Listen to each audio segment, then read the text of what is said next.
观众朋友们好，感谢大家来到今天的思想先驱报节目现场。刚才在这个华尔街论坛节目中我们为您预告今天的思想先驱报中，我们继续为大家聊跟中国经济有关的情况。其实说到中国经济大家的一个根本性的问题就是中国现在经济的情况到底怎么样？我们看到中国经济之前呢是经历了3年严格的疫情封锁。在疫情封锁刚刚突然解禁的时候其实外部普遍预计中国经济可能会飞速迅猛的复苏，但是近期的几组数据向我们清晰的表明，实际情况可能并没有当时想的这么简单。在刚刚过去的7月，不管是零售还是工业产出还是投资，增速都比预期低很多，而现在总需求的下降也给中国带来了通货紧缩的压力。那么到底应该如何理解中国现在的经济问题呢？如果大家去问跟中国经济相关的学者，大家普遍说中国经济的问题不是经济运行层次本身出了问题，而是政治困境、政策困境导致的经济现在出现的某一种困顿。我们也知道中国的这个政策制定者一直是以比较务实著称的不管是什么意识形态黑猫白猫，抓着耗子就是好猫。但是现在北京的这个政治气候似乎离之前的这个务实路线有所偏离。在这样的一个情况下，大家对于中国政府的政策方向并不明确，对于中国如何走出现在的经济困境也有很多不同的理解。在这个当口呢，我特别注意到 NPR 美国的公共广播电视台对于瑞银这样的一位首席经济学家、首席中国经济学家王涛女士进行了一个采访。此前我们在节目中也为大家介绍过王涛女士近期出版了一本新书，叫做《解读中国经济》。先说王涛女士，她本人呢现在是香港瑞银的董事总经理，兼任中国首席经济学家，而此前她是国际货币基金组织的研究者，可以说是经济学上造诣相当之深的这样的一位女性。那么这一本书呢，此前我也有幸拜读过，觉得对于中国经济的一些基本性的问题分析的相当的平和理性并不是一部这个我们叫做故意夸大事实以博眼球讨巧之作。因此我非常关注这一次对王涛女士的采访。那么主持人首先就问到说现在有关于中国经济我们之前认为2023年会是中国经济飞速反弹的一年，现在看来大家对于中国经济悲观的预测偏多，情况到底如何呢？那么这个王涛女士就首先提到说，现在我们看到的是第1季度的经济反弹基本是符合预期的，房地产和出口方面还略好于预期，但是进入第2季度之后情况就不是那么景气了，整个房地产行业复苏乏力，销售和开工率进一步下降。另外地方政府面临的融资挑战也渐渐清晰了，地方政府现在收紧了财政支出，这对于整个经济的复苏是一个制约。工业部门开始去库存，消费复苏在第2季度出现了放缓，因此我们看到整个第2季度整体经济增长出现了下滑。但是王涛女士也注意到，在7月下旬的这一次政治局会议上，中国的高层领导似乎也意识到现在经济面临的困难，希望推出更多的支持性的政策。那么王涛女士表示，她预计未来财政政策还是会有所放松的，对于基础设施投资还是会有更多的信贷支持，而房地产政策也会出现适度的边际放松。如果是按照王涛女士的基准预测，第3季度和第4季度的环比增长可能会恢复到4%到5%，这样呢，今年的 GDP 年增长率刚刚好达到5%，也就是政府在年初所定下的2023年的增长目标。但是下半年如果房地产行业不能企稳的话，那么今年的经济增长可能就远远低于5%。如果房地产政策没有出现边际放松，或者是即使放松了，还是不足以能够阻止经济下滑的情况，那么整个房地产的深度衰退可能会继续压制企业和家庭部门的收入和信心，对于整个价格也十分的有我们叫做下调的这样的一个作用这样的话情况就比较危急了。所以如果按照王涛女士的这个变化实际上现在中国还有一定的政策空间度和时间，但现在一个节骨眼上的问题是什么呢？第一，这些政策能不能够及时到位？第二，及时到位之后，能不能对消费者和投资者的信心有这样的一个促进作用？如果现在动手，通过房地产政策的边际放松恢复信心的话，今年年底可以达成目标啊。但是如果情况再次出现另外一个不可预计的下调，或者是不可预计的景气，那么今年就比较危险了。那王涛女士这个判断啊，我觉得还是相当的客观理性的。当时记者也问到啊，说我们知道啊，中国的问题不是说是中国经济本身出了什么根本性的难题，近7年啊，政府对于整个房地产行业的过度收紧、去杠杆化的这样的一个过度的快速，这些政策的我们这个急于调整，没有充分考虑到后果，而在出现逆向后果之后又没有及时收回，可能是现在中国造成困局的原因。那么记者也问，这些政策到底怎样评价？王涛女士就说啊，说我们看到整个这个中国政府啊，的确是在2020年到2021年采取了紧缩的房地产政策，这毫无疑问是现在房地产市场所面临问题的导火索。但是王涛女士提到另外一点，我觉得有必要跟大家补充，就是啊，整个中国房地产的本质问题是什么呢？是房地产的长期供求关系其实已经发生了重大的变化。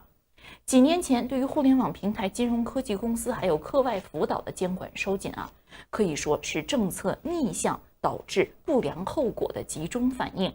这些政策几乎是在毫无预兆的情况下突然集中统一出台，导致这一些行业出现了大幅的回调。现在政府呢释放出了这个监管某一种法治化、正常化的信号，并且表示会支持私营企业和互联网公司。但是我们知道，你呀，对于这些行业的监管停止是你想停止就可以停止的。但是企业信心的恢复，不是说你说恢复企业信心就恢复了，这呀需要一些时间，需要具体的安抚措施。信心低迷才是现在私人投资疲软的重要因素。那么记者又继续问到啊，说现在呢，中国的官方媒体似乎暗示未来对于房地产市场可能会提供更多的支持，这到底对于改善现在的气氛有没有好处呢？那王涛女士就讲到，说中国政府之所以对于整个房地产行业进行调整，是意识到房地产的最大风险已经不再是价格和杠杆率的单纯上升，已经是危及整个金融体系的深度下滑。那么现在在2022年底又发出了改变房地产政策的信号，出现了一些边界宽松的迹象，但是始终未能够阻止房地产活动的下行。人们普遍希望地方政府和各部委的这些额外的宽松措施能够及时到位，稳定房地产销售，注入更多的信贷。第一方面是维持开发商不至于出现更大规模的违约，更重要的是导致整个房地产行业之前急速下滑这种趋势一定要减缓，不能是毫无我们就是无底的这样的一个下行趋势。那王涛女士认为，现在我们看到房地产低迷，第一方面是基本面的变化，供需需求的根本性变化；第二是政策缩紧，再加上大流行，其实不是简简单单一个因素所造成的。而目前还没有全面的房地产宽松政策，因此到底能不能够在短期内稳定住房地产市场，还是有待观察的。那么刚才王涛女士讲到了一点，就是中国房地产的长期供需基本面发生了变化。有的观众朋友们可能会问这到底是怎么回事啊？这个经济的根本因素发生了变化，不仅仅是政策层面发生了变化。那王涛女士随即也解释现在有一点，中国的人口很有可能已经达到了某一种顶峰，中国的城市化进程已经结束了之前这种快速城镇化的这样的一个情况，甚至在一些地方已经出现了逆城镇化。房屋的住房的自有率已经非常高了，这就意味着整个房地产的需求和建设基本已经到一个饱和的状态了。未来再靠需求再拉动房地产，这个从经济的根本面上已经说不过去了。所以这个供需饱和可能是无法支持房地产再继续走向繁荣的一个根本性的一个原因。那么这一点呢，是我们在讨论中经常被忽略掉的，这一点其实更是不可小觑。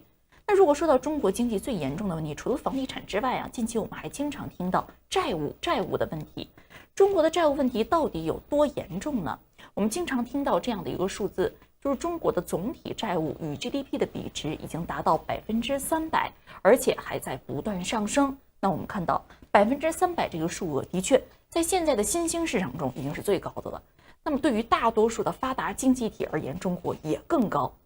但是有一点，那我们网友呢可能会忽视，就是中国的中央政府的债务是相对较少的，只占到 GDP 的20%，但是中国的地方政府的债务情况相当严重，很多地方政府的债务已经超过 GDP 的70%。更重要的是什么呢？是现金流问题。很多的地方政府由于之前疫情出现这样的入不敷出的情况，现在没有足够的现金流来支付债务利息。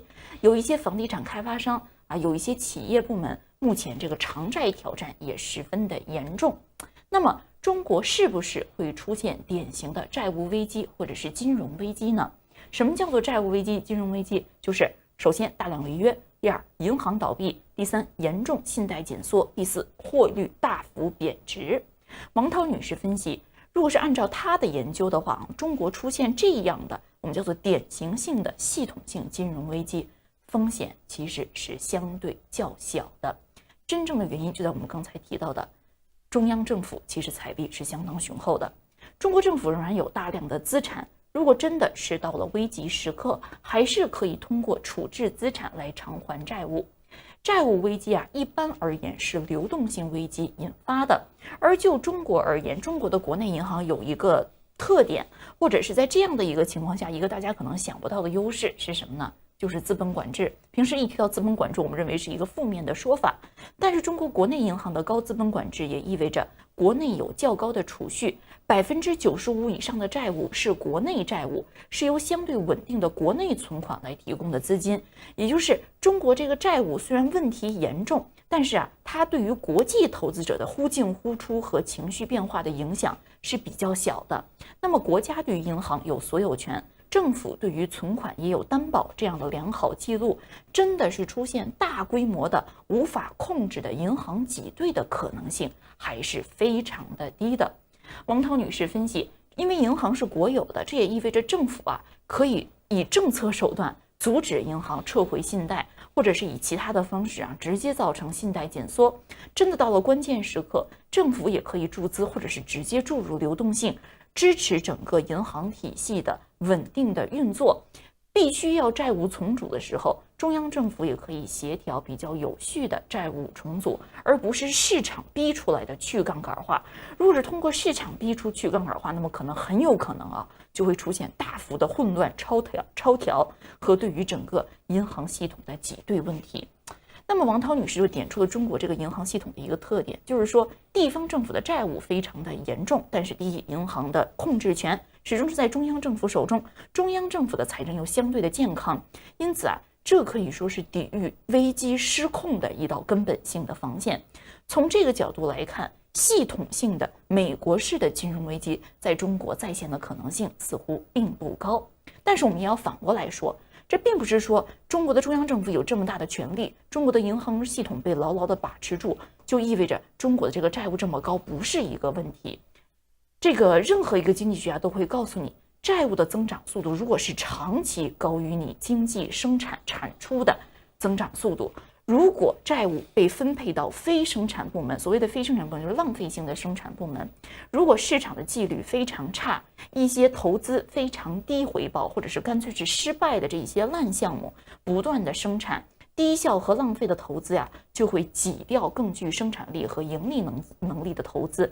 长期出现这样的资源配置不当，那么必将会导致盈利下降、投资下降、长期增长放缓。这一些浪费的资源最终也将会转化成为不良债务，这个成本最终还是会由金融部门和我们叫做最终储蓄者来承担。因此这个挑战对于中国是长期的，是严峻的。中国怎样找到新的经济增长范式，改变过去浪费性、低效性的投资和生产模式，这个问题是一个急需解决的问题，并不是说没有问题，只是在眼前它形成某一种不可控的金融危机的风险仍然是非常低的。那王涛女士同时提到，中国面临的另外一个困境是什么呢？就是外部环境已经出现了变化，现在呀，外部环境对于中国的确是一个重大的挑战。我们听到地缘政治危机，听到国际投资者对于中国态度的转变，并不仅仅只是说说而已，它是客观存在的。而中国如果长期这个外部环境不佳，或者是继续出现恶化的话，对于中国经济的长足发展，特别是吸引国外的资金和技术，也是一个老大难的问题。更重要的是，中国自身的经济基本面已经发生了变化。我们知道有这样的一个经济学上大家都听说过的术语叫中等收入陷阱一个发展中国家最开始利用国际市场，利用国际再分工，那么往往的增长速度相当之快，进入到某一个阶段之后就陷入了平滑期，甚至有可能永久停滞。中国呢，在之前的几十年的增长中可以说是吃尽了发展中国家最开始比较陡峭的回报率这一块的红利，现在已经进入了平滑期，能不能够跳出这个发展中国家的这个中等收入陷阱，对于中国仍然是一个非常严峻的问题，并不是要淡化这一些问题。王涛女士其实在这一本书中既讲到了中国经济现实的问题，也讲到了中国经济改革开放过去所走过的一些路途。那么在 NPR 的这个采访中，记者也向这个王涛女士请教，那么你看过去1978年到现在，中国经济出现了这么多的变化，我们是不是能够从过去汲取一些经验教训呢？王涛女士说，首先对于政策制定者而言，保持务实性和事实性，根据中国面临的新挑战和变化，调整政策工具还是非常重要的。如果你一旦偏离了政策的务实性，那么可能会导致整个中国经济这个优势变成了劣势。本来呢，政府对于经济有相当大的把握能力，是在危机时刻进行资源分配的一个很好的一个天然的优势和保障。但是如果你的这个政治一味是一意孤行你想怎么样就怎么样，完全不符合市场规律，可能政府看得见的手，反而是成为了拖累你经济发展的工具。而第二是什么呢？就是保持开放。这个开放不仅仅是我们说对于外贸对于投资的开放，对于国际标准也保持开放，对于国际的做法、人员往来、思想交流也保持开放。这样的一种开放的姿态，在过去几十年为中国带来了福音，现在仍然非常重要。第三一点，王涛女士强调的就是推进重大改革。这个改革跟过去几十年改革的重点可能有所不同。现在中国面临一系列新的问题，比如国企的改革，那么之前一直是年年说，始终未能落地。国企大而不死，国企病而不救，仍然是大问题。第二呢，就是户籍制度改革，现在我们看到有一些城市已经在进行试点了。还有更重要的社保改革、养老金改革，包括现在我们一直在提的央地的财政改革，支持私营部门的有关政策等等，改革仍然不断要进行下去。这是王涛女士总结中国经济过去几十年经验教训时所提到的另外一个要点。那么在 NPR 这段采访中，王涛女士对于现在的中国经济可以说是做出了比较一分为二的这样的一个分析。从她表述的情况来看我们看到，第一，中国经济有很严重的问题；第二，中国经济现在复苏的确是低于之前的预期，还有一点时间，但时间也不多了。之后的政策能不能够对于整个市场的信心提到提振作用，是今年能不能够完成年初设下目标的关键。但是王涛女士呢，也给了我们希望的火花。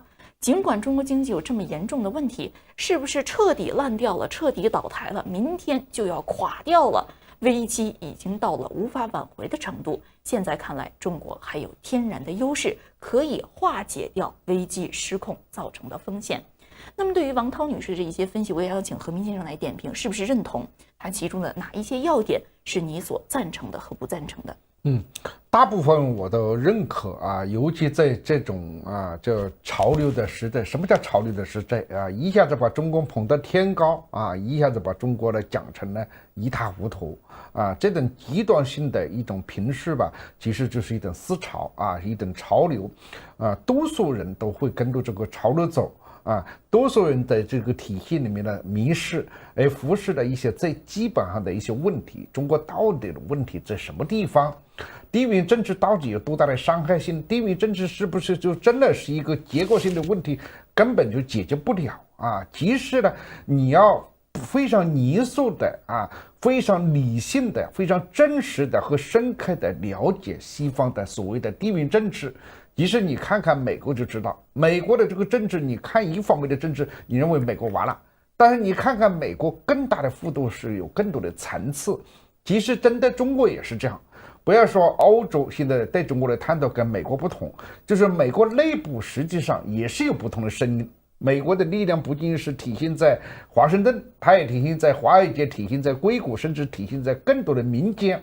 但是中国呢，似乎非常愚蠢的是在朝着这个西方的极端主义所描述的方向走，而中国是不应该往这个方向走的啊！比如说现在的政治学习，现在的全民抓间谍，现在的任意的去这个搜查这个，或者是传信，或者是调查西方的公司，这个恰恰是西方的极端分子所描述的一个中国的方向。哎，中国正好在往这个走。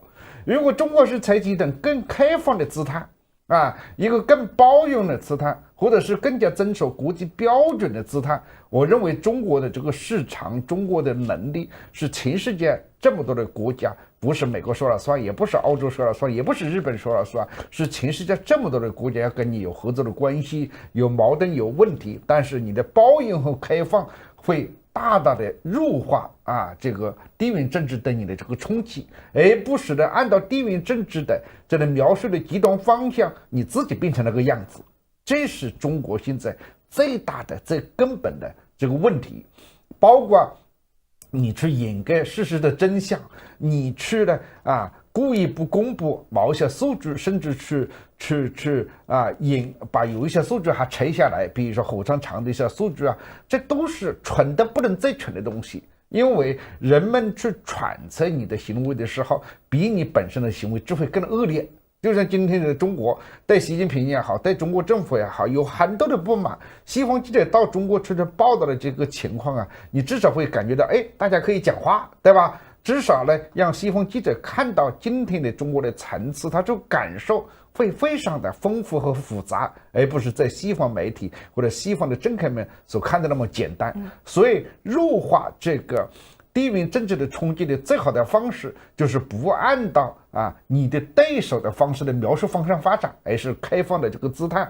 第二个是说了这个中国的工具相信的简直是多得不得了。为什么呢？因为无论是房地产还是说呢这个地方债务危机，它都不是说呢是一个无限的这个黑洞，而是说呢你可以呢有足够的能力去调节它比如说没有建完的烂尾楼，你在东南亚或者在极少出经济危机的时候，你就没有资金去支撑它了。但是中国政府是完全可以让这些烂尾楼，或者是像某种情况像当年的2008年的次贷危机一样的，对吧？政府可能在这个时候他能够撑起这个局，对吧？你现在与其说是把它推掉疫情不值，甚至债务沉沉，你可以用低价的方式来重组它。建立中国现在最关键的一个东西，就是中国为什么不能出现比较理性的市场化的正常生态的一个消费的一个原因，就是中国缺乏这个社会保障体系，虽然有所改进，和一个民众应该可以生存的社会保障体系还是差得非常远，基本上还属于象征性的阶段。如果你在这个时候的财务的杠杆，或者是经济的杠杆，甚至某一些工具行为能够考虑到社会保障体系的这个建立，让中国的这个民众过去非常不理性的这种投资行为。什么叫非常不理性呢？就是制造了一个房地产的一个无限的神话，认为呢房子永远会涨，永远是涨，让资金过度的集中在这个房地产里面现代投资者比例来讲是不健康，同时又陷入到了今天这个危机。当然现在你再把房地产往前推那是不可能的，放水也是不可能的，但是并不等于有一些企业你不可以适当的去解决它的流通性问题，比如说碧桂园嘛，这叫碧桂园，它也许流通性的问题解决了，或者解决一部分，就往这个事情呢缓和。某一些企业你是不是就是就这个时候你要国进的时候了，这个时候你可以考虑来国家来承受这个灾难，像当年的美国的政府就是承担了这个灾难。好的事实证明，在当时的情况之下，你这个政府怎么这么傻买了这么多东西结果后来发现好像政府基本都挣钱了，对吧？是因为流动性会造成本身的价值的孤魂贬低，反而呢就是说丧失了它本身应有的价值。在这个时候，一般的财团、一般的投资者，因为投资者都是跟潮流比较多嘛，没有几个人有勇气来承担这个底嘛。但是政府是有这个机会的。还有一个就是这个债务的问题呢，就是中国的这个债务吧，严格上没什么债务。你说中央政府有什么债务吗？对吧？地方政府这个债务，一方面是流通性的问题，另外是过去一段时间经济扭曲所造成的这个地方政府的孤魂的膨胀，对吧？那么通过这样一个事情，反而呢可以给他一个调节的空间。另外就是把债务要转移一部分集中在鉴于你中央政府拿了这么多的财税收入，那么就应该的在财税上承担责任。你不能说责任都是地方的权利都是你中央的，这个没有道理所以财税体制的这个变革，通过这一次的危机是不是调动呢？不知道。中国吧，反正是个老大难的问题，这么多人口，甚至人口又有老化这么多结构性问题，又有法治，又有地缘政治，又有这个原来30年积累的问题，好像是一团乱麻。但是归根结底是人们有没有信心。现在的问题是你整天搞那个破政治学习，神经病一样的，对吧？然后制造神经病，然后呢就搞这个前门抓间谍，这是荒谬至极了嘛。然后你任意去把一个本来国际投资者就对中国有怀疑，你还注意去查那些公司，对吧？你就不能专业一点吗？你就不能这个正常一点吗？今天的中国最大的问题就是不正常。而这个不正常呢，把一些本身可以通过正常的工作可以解决的问题，要付出更大的代价。你现在如果不想救，也是可以有理由的那么是因为呢，你不能再制造一个泡沫了，因为好不容易挤了一下泡沫。但是另外一个问题是，如果你挤泡沫要是挤掉了，这个水也没有了，对吧？那你就变成一个干池塘，又有什么用呢？所以这个里面确实是有一个为难的地方。你是现在用工具救，还是说呢再过一段时间看一看有没有自然调整的这个空间？当然，因为我们现在看到的是青年失业率，对吧？我们看到的是某一些商业行业领域所出现的问题，我们对其他的产业到底了解多少比如说汽车工业，比如说现在的高科技的企业 AR 的企业，他们到底发展的怎么样？有些东西的发展你平衡起来看的吧，就是中国不是南美当年的整体是让的大进大出，然后就水进来就是很好的池塘，水一走全部都干掉了，也不是这样关键的问题还是这个信心。这个信心的根本原因就是前面讲的是政治困境政治困境没有讲清楚这个习近平非常沉重的样子，那全国人民们都沉重的样子对吧？如果你在这方面会这个稍微风控就是深持一点，让大家也深持一点，我觉得主要是政治气氛要降低。刚才何明先生说我们得澄清一点不是说中国的债务问题没有那么严重，中国债务问题是非常严重，但为什么说中国的债务问题不是大家想象的那么严重呢？就是它这个债务结构导致它不具有次危机性。这里我们多解释两句中国的债务水平是非常高的，而且在很多部门，比如说地方政府有一些企业部门，债务危机的这个我们叫做资产质量是相当差的，在经济学上讲，我们叫做不良贷款比例NPL 比例，市场是普遍认为可能比我们看到的数据显示的还要糟糕，这一些问题都是非常严重的。但是为什么说中国的这个债务虽然高，但是不具备危机发生的基础呢？主要就是中国这个债务的制度性的特点，95%以内或者是更多的资金是来自于国内储蓄的。那么大部分呢，又都是存在银行，中国自己的储蓄率本来就很低了，又是存在国有的这一些银行机构。那么银行没有真正的自由，说我们可以撤回对这一些已经欠款公司的信贷，因为政府很有可能会向他们施压，你银行还必须保证将他们继续贷款，避免系统性危机的发生。第二呢，中国的储户有很多钱，但是这个钱没有流出去的管道，中国的资本账户是流入容易流出难。因此所有这些钱啊都存在国家所有的银行，人们呀也相信中央政府会兑现汇款承诺，因此这种流动性骤停啊，出现挤兑风险的可能性是非常低的。除了在一些边缘的情况，农村的这些农商行，其实现在也基本是中央政府介入接管啊这样的一个方式来解决，这就导致我们传统上在拉美、在亚洲、在美国看到的流动性驱动的债务危机，真正实现是非常困难的，或者说实现这一种流动性危机的概率是非常之低的，债务水平非常高。这个债务水平高的真正问题是什么呢？大量的借贷是被投入了生产效率非常低的领域，效率问题才是系统性的问题。过剩的产能没有被清理掉，你可以说所有的这些问题导致对于中国长久的生产力的发展是不利的，但是它对于危机的形成并不是一个迫在眉睫的问题。那如果大家去看之前媒体对于中国债务危机的报道，看到中国3%的债务比例，很多人就预测中国一定会出现债务危机，但是预测了几十年都没有实现。并不是说中国的债务危机这个数字是假的，没有那么严重，而是说整个债务的结构它不利于产生危机，这一点我觉得我们应该进行澄清那么在这个王涛女士的这一本书中，还有另外一章我也特别向大家推荐，它主要讲到了中国的土地制度中国的央地财税制度是怎样形成的，对于现在导致房地产市场出现的问题起到了一个什么样的作用。大家都听到中国的房地产数字占到中国人财富的60-70%，中国的房地产加上上下游房地产相关的行业，对于 GDP 的贡献达到1/4、1/3，甚至是40%。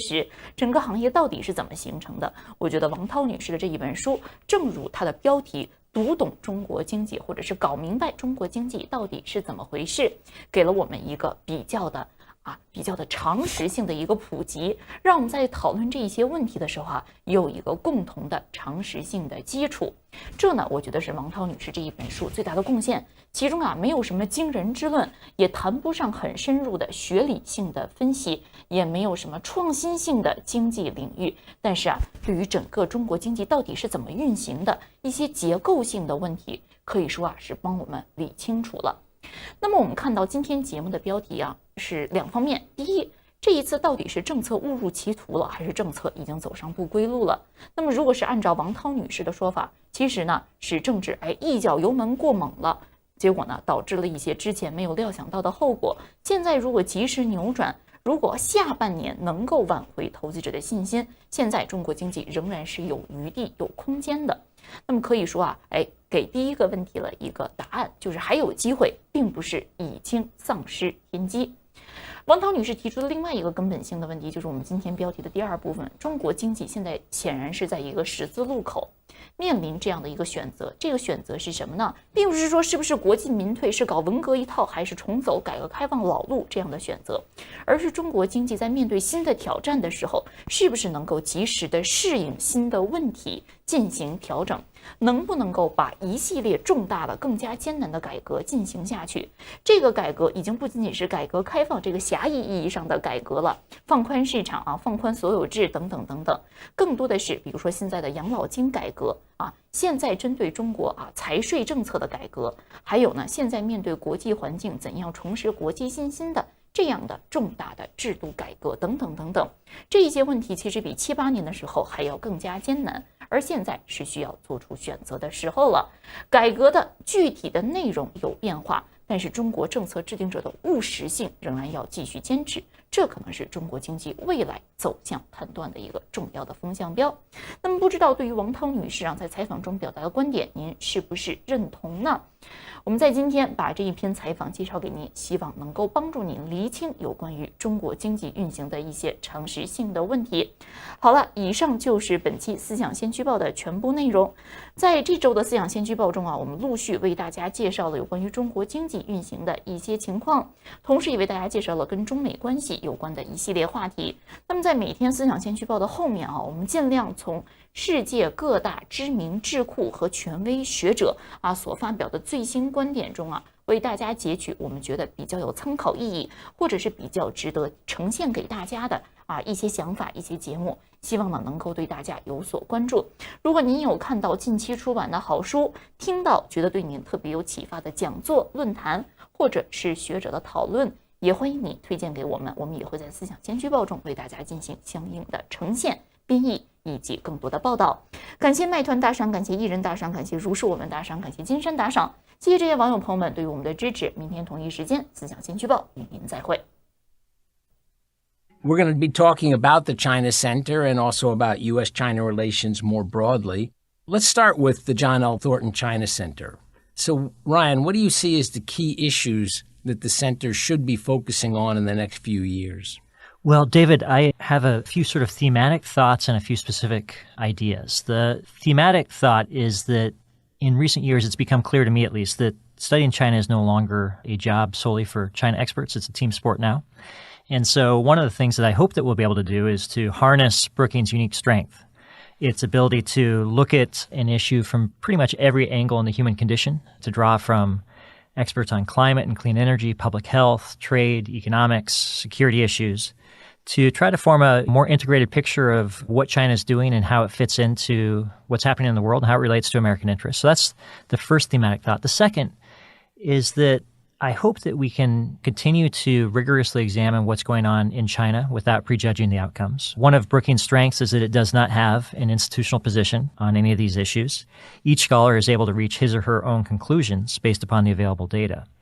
And when we're doing our jobs well, it shouldn't be possible for readers to be able to assume what the conclusion of our findings and our research and our writing is going to be before they've read the pieces that we're producing. So that's the second big thought is, I hope that we can foster a lively debate that allows a bunch of different viewpoints to flourish within Brookings on questions related to China. But specific to your question, I think that there are a few areas where we might be able to contribute meaningfully. The first is on helping to identify specific opportunities where the United States might be able to advance its interests. Sometimes this may be with China, sometimes it may be about China. But the basic point is that I think that our research should be tied to the question, what will best enable the United States to protect its people, to promote the country's prosperity, and to improve the country's health? And I'm happy to leave performative outrage to others and let others sort of follow the latest trend and react on it. I have no interest in being a trend hugger myself. But the second big area where we might be able to plug in to the discourse is on the question of what is strategic success with China? What does that look like? What is the vision of success? How do we know if our approach is working? What are markers of progress? It's a really hard question. I don't have a soundbite answer to this question myself, but I hope in the coming years we can continue to contribute to fleshing that out. I love the idea of harnessing all of Brookings. That China is just such an important part of so many issues in the United States, and Brookings got these 5 basic departments or programs. And I've had a lot of good experiences working with our colleagues, for example, in economic studies, right, on the Chinese economy, but also our colleagues in governance studies, because China is such an important part of the political debate in the United States. Our colleagues in global, that China has a big imprint around the world. I think that's a really nice way to think that you've got the potential to harness all of Brookings, not working all the time on China, but a lot of different parts of Brookings have relevance for China. That's great. Well, I hope we're able to move down that path. So let's talk a little bit about U.S.-China relations. Recently, there's been a perceived thaw in relations. Relations were frosty under President Trump and certainly continuing in the beginning of the Biden administration. But recently, we've had visits to Beijing, high-profile visits of Secretary Blinken and then Secretary Yellen and some other officials. So is there a thaw going on, and how far is this likely to go? Well, I haven't been thinking of recent developments in terms of a thaw, more so in terms of both sides acting in their own self-interest. I think that President Xi confronts a thicket of challenges at the moment, and it would be in his interest to try to slow the pace of American pressure and Western pressure on China. And I think that for President Biden, it is in his interest to demonstrate competence in being able to manage a very competitive and complex relationship, particularly as we head into 2024 presidential election season. And so both leaders, for their own reasons, have an incentive to try to lower the temperature and cool down tensions a bit.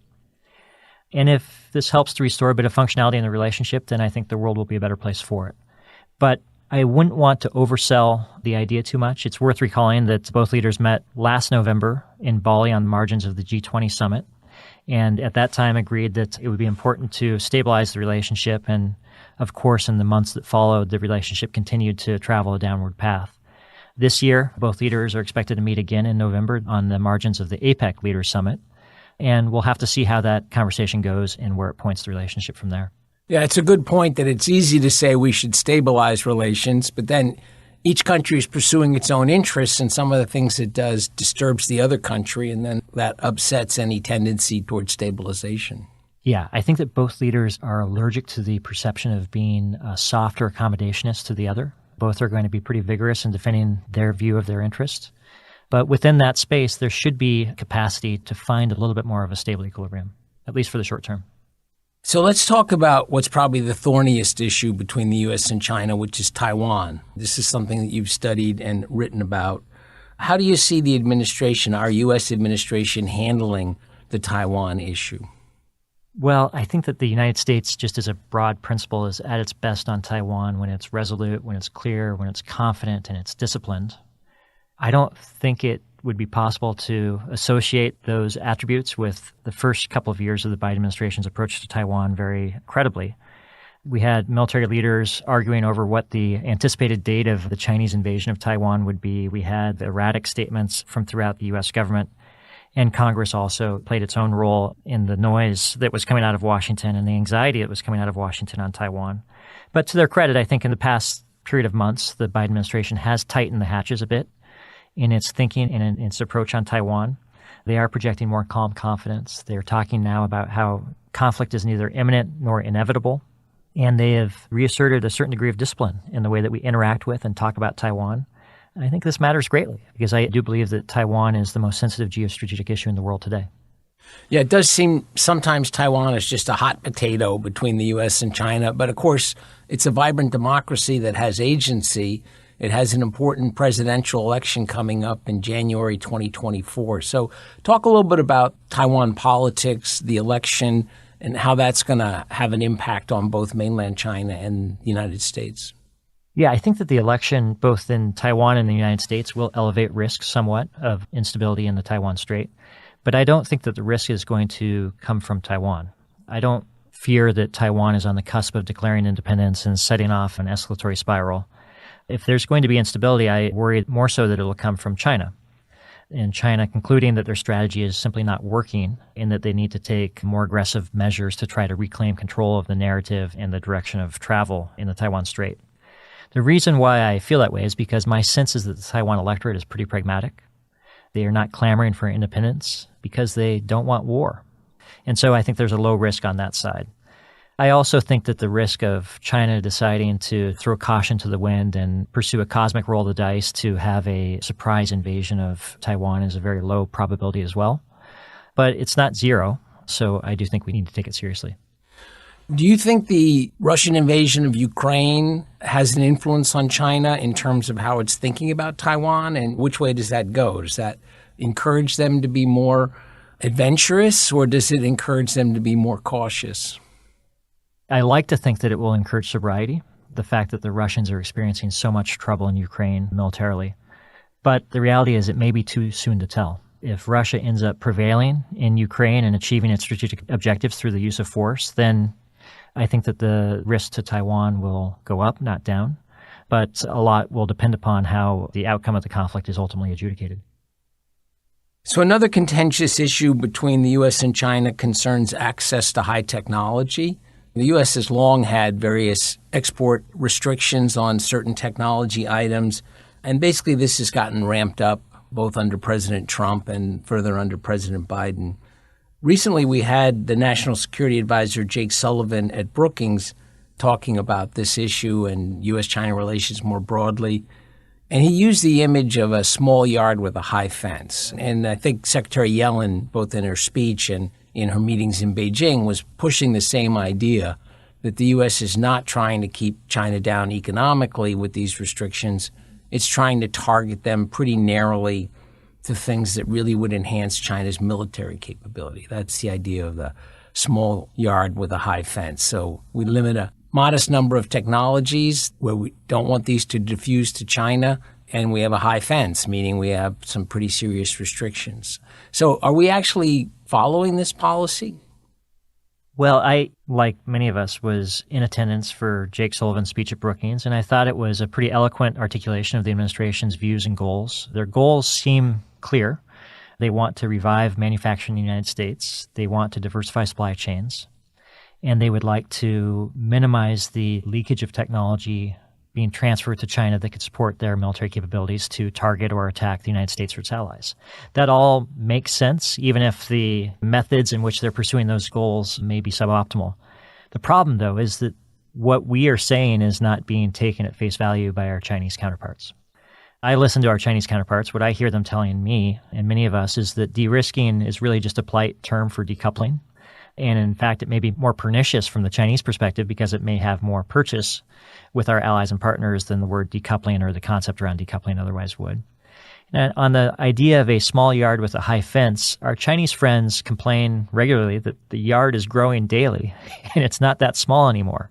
I had lunch with a Chinese counterpart recently who noted that there are now around 1,300 sanctions in place against Chinese entities and individuals.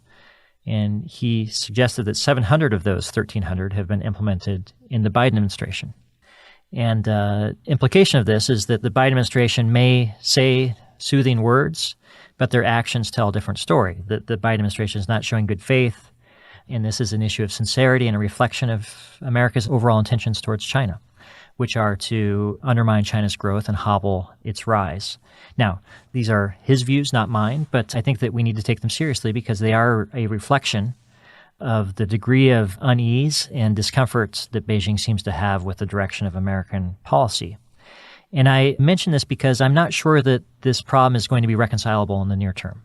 In other words, I think that the United States is pretty committed to its path of travel and believes in the importance of taking these measures for protecting America and its future. And I think that the Chinese are equally dissatisfied with the status quo and are unlikely to accept it anytime soon. And so friction is built into the relationship. A certain amount of it already has been priced in. And the question that I think that we all have to face is whether both sides will be able to manage this friction better going forward in order to collaborate amidst competition, or whether or not this intensifying friction is going to come to dominate and define the relationship overall. Yeah, I would note that the Biden administration has put out a draft executive order further limiting investment by American firms in particular sectors. I think it's cloud computing, artificial intelligence, high-end semiconductors. It's a draft and goes out for comment, so we'll have to see what happens. But it does seem to be an example of this continuing expansion of the yard, basically, right. Pushing the yard out. Right.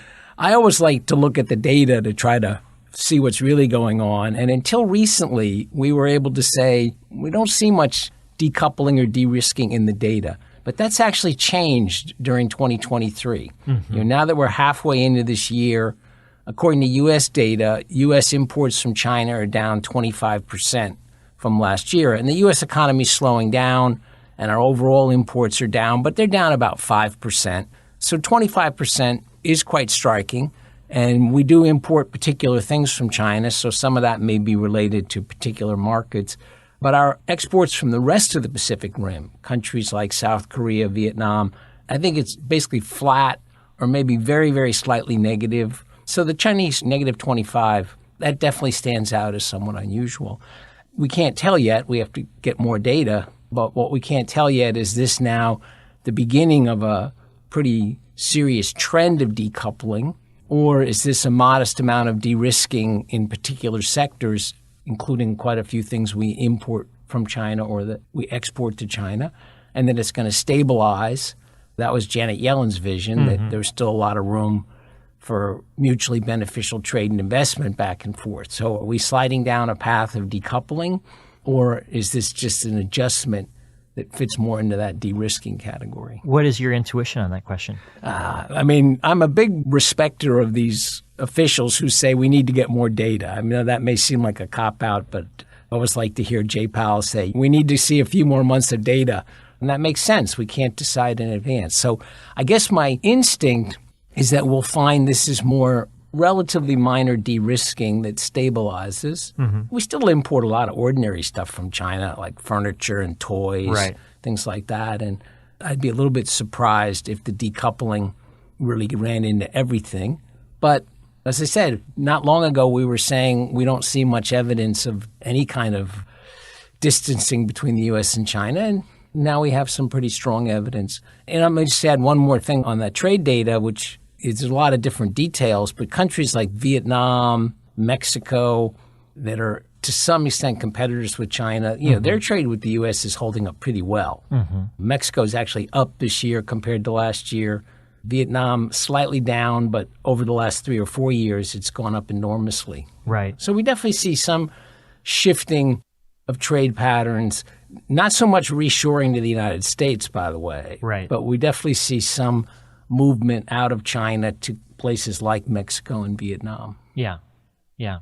And is that China sending intermediate goods for finished products that are then shipped to the United States, or is that entire supply chains, value chains shifting? Right. So I think it's a little bit of both, but it's probably more Chinese firms shifting some of their investments. I think there are 8 different Chinese electric vehicle manufacturers who've invested in Mexico, for example. And what's interesting is they won't have access to the preferences that we give under the new NAFTA, the USMCA agreement, because there's too much Chinese content or non-North American content. But they seem to be investing anyway. And they may be partly looking at the Mexican market, which is not trivial. And even without the special MCA provisions, the tariffs on electric vehicles produced in Mexico coming to the U.S., they'll be relatively minor. Right. So we definitely know in some of these sectors, it's Chinese firms moving some of the production. Some of that's just economics. Wages are going up in China, so you move the more labor-intensive parts to Vietnam. Even Mexico, China has higher wages than Mexico in most of these industrial sectors. So some of it's just economics, but encouraged by politics. Right. So we've talked quite a bit about U.S. attitude toward Taiwan and these technology restrictions. Let's talk a little bit about U.S. allies, because the U.S. administration talks a lot about keeping our allies on board, coordinating with them. So I don't know if we can mix the Taiwan and the technology issues, but let's think in general, how are we doing in terms of aligning with our important allies in Europe and Asia, and are they happy with the direction of U.S.-China policy? Well, my general sense, David, is that the Biden administration deserves credit for the degree of coordination that it's been able to advance with our allies and partners, particularly in Asia and Europe. If you think about the alphabet soup of new mechanisms, the quadrilateral group involving the United States, Australia, India, and Japan, the AUKUS alliance involving the United States, Australia, and the United Kingdom, the Trade and Technology Council, TTC, that coordinates transatlantic trade and technology policy with big implications for our China policy, and a host of other mechanisms, including the G7. The Biden administration has really moved the ball forward by a considerable margin in terms of building cohesion and commonality of purpose on issues that implicate our overall approach to China. And I would also add Taiwan. It is now customary for these different leaders to reference and make public comments in support of Taiwan when they gather, which is a unique phenomenon that did not exist prior to this administration. So they, I think, deserve a high degree of credit for the progress that they've made, and we will see further evidence of it in the coming week when President Biden hosts his Japanese and South Korean counterparts at Camp David. That said, I think that we may need to have a bit of modesty and patience as we look to the next year in terms of how much more progress can be built in strengthening coordination with allies and partners as it relates to China for a couple of reasons. The first of which is that the United States has a 2024 presidential election on the horizon. And until other countries gain confidence in their ability to anticipate the direction of American politics, I think that they're going to naturally want to be cautious and hedge a bit. But the deeper reason is that I think other countries are clamoring for insight into how we think about strategic success with China. What is it that we're actually trying to accomplish or achieve? And the Biden administration has been more clear on what it wants to avoid than what it wants to achieve. In other words, we don't want war with China. We do not seek a new Cold War with China. But on what it is that we want to achieve, I guess you could say that we want to coexist on terms that are favorable to our interests and our values, as well as those of our allies and partners. We want to try to tilt the playing field as far as possible in the direction of us. But that's still a loosely defined target that we're aiming at. And so I think that those factors are going to induce a certain degree of patience on the part of our allies and partners until they gain greater clarity. And it's going to be a bit of a challenge for us because patience and modesty aren't always attributes that are well known to American diplomacy. So what does strategic success look like? I think that's a great issue for the Thornton Center at Brookings to be thinking about. And my last question for you, Ryan, is a slight variant on that. Basically, I was going to ask you, let's end on a positive note. If you look ahead 5 to 10 years, what's the best case scenario for U.S.-China relations? Well, David, I really like this question because it's not one that we often talk about. But if we can use our imagination for a while, project forward 5 or 10 years, I think the best case scenario I can come up with is that a new generation of leaders in both the United States and China come forward and are focused on solving problems of the future rather than adjudicating grievances of the past. This new generation of leaders recognize that solutions to the hardest challenges facing people in both countries will be more easy to achieve through a functional, durable relationship between the United States and China than a hostile one. These leaders, they don't paper over their differences, but they also don't allow these differences to define the entirety of the relationship. And over time, a bit more balance emerges with space for cooperation, even amidst intensifying competition. Am I predicting that this is where we will be in 5 or 10 years? No. But ultimately, my own bias is that leaders are accountable to their people for the degree to which they are able to solve their problems. And this will have a concentrating effect, I think, on future leaders in the United States and China over time, but perhaps not during the Xi Jinping era. But let me just, if I can, end on this note, which is that as hard as it is for us to imagine a better future for the U.S.-China relationship, Xi Jinping is mortal.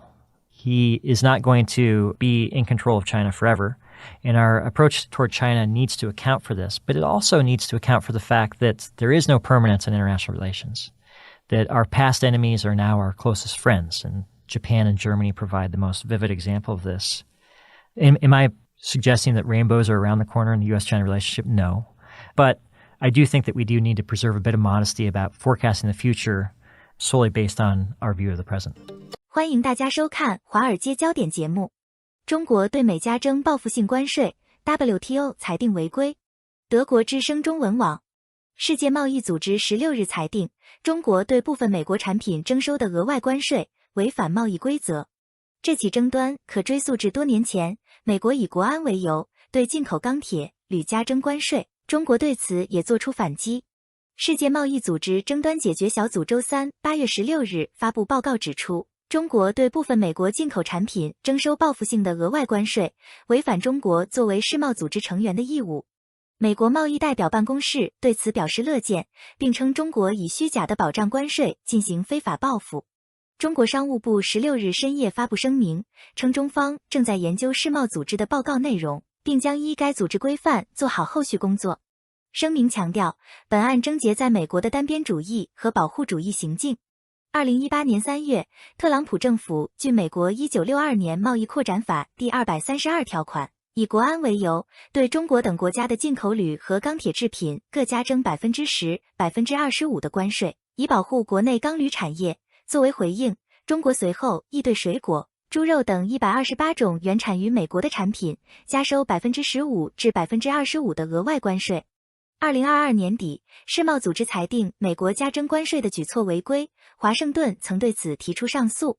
中国商务部声明称，尽管美方已经被裁决违规，但却一意孤行地阻挠裁决生效，拒绝取消违规关税。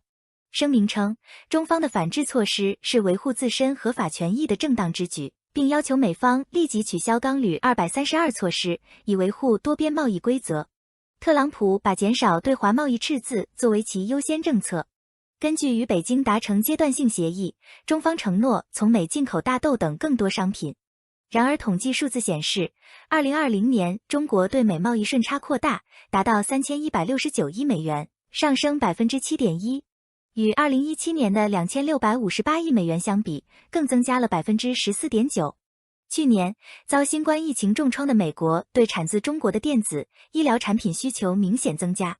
法新社指出，北京可以对世贸组织此次裁决提出上诉，但由于世贸组织的上诉机构自2019年以来一直因美国阻止上诉机构的新法官任命而无法审理案件，因此即使中方上诉，可能也会陷入停滞僵局。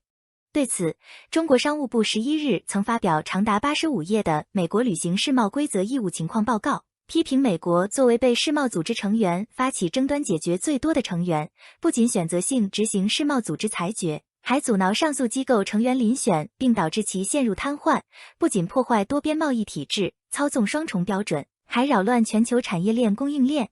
美国贸易代表办公室16日则质疑，中国决定追究这一争端，凸显了其在世贸组织起诉美国，并单方面以关税进行报复的虚伪性。请大家继续收看华尔街焦点节目。剑指移民中介，防资金外流。星岛头条纪晓华。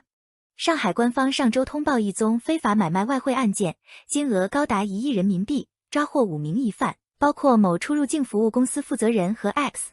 案件引起海内外广泛关注，除了盛传和 X 是内地最大赴美移民中介公司外联出国董事长何梅，而且在后疫情时代被视为强化外汇管理，以维护金融安全。新冠疫情爆发后，中国移民申请数不减反增。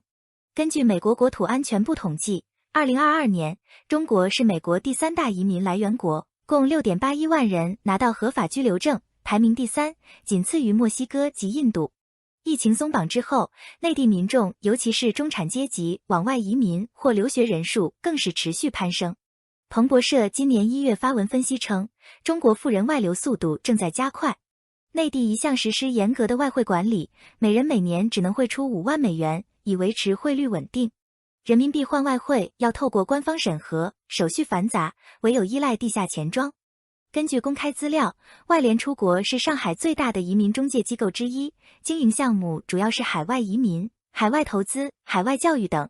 据称，连续8年办理绿卡数量是全中国第一。何梅更是赫赫有名，号称专注于教育、文化交流、创新创业与全球公益慈善事业，以培育国际公民为己任。他遭指控涉嫌非法经营罪，自2016年起采取境内收取人民币、境外提供外币的方式，为他人非法提供外汇买卖。换言之，何梅非法提供外汇买卖已至少7年，而且其公司在上海滩赫赫有名，警方不可能毫无所知，为何如今才动手？应该与中国经济环境和国际大气候有关。中美进入全面竞争，官方剑指大型移民中介，抓明星企业家，杀鸡儆猴，防止大量资金外流。请大家继续收看华尔街焦点节目。投资风险高，保险买不到，中国外资断流情况雪上加霜。VOA 林峰。中国政府上周日8月13日紧急出台了24项措施，试图重新吸引外资回流。但北京动辄将外国企业作为打压报复对象，中国经济疲软乏力，再加上中国与西方的地缘战略竞争，都令外企在华经营风险剧增。许多外企越来越难买到政治风险保险，进一步加速外资远离中国的势头。根据中国国家外汇管理局本月发布的数据显示，外国企业在第2季度对中国的直接投资总额49亿美元，同比下降了 87%， 是自1998年可比数据首次公布以来最大的下降，其下降程度堪比外资断流。在此之前，研究机构荣鼎集团的分析师对政府数据的分析，今年第1季度中国的外国直接投资降至200亿美元，而去年同期为1000亿美元。外企对中国失去信心。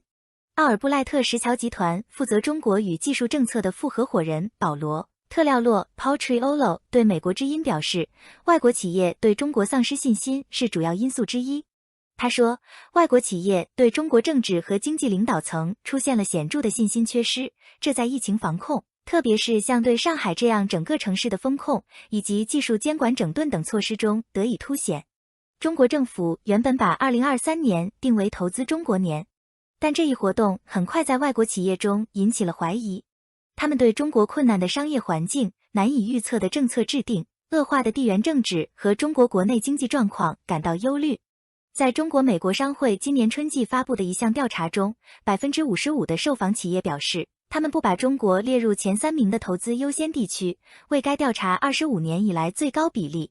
中国欧盟商会今年6月发布的一项调查也显示，1/10接受调查的公司表示，他们已经将投资转移出中国。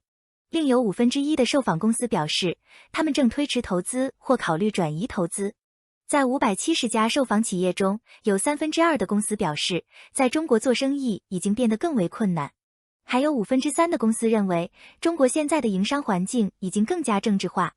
全球政治风险咨询公司欧亚集团 Eurasia Group 中国企业事务项目主任安娜阿什顿 Anna Ashton 对美国之音表示，在新冠清零结束后的几个月里，中国政府的一系列新规和行动加剧了外国企业对中国领导人习近平的决策变化无常的看法，例如对特定外国商业情报公司的有针对性突击搜查，以及反间谍法修正案中的模糊之处，让外国企业有理由重新考虑其在中国投资的计划。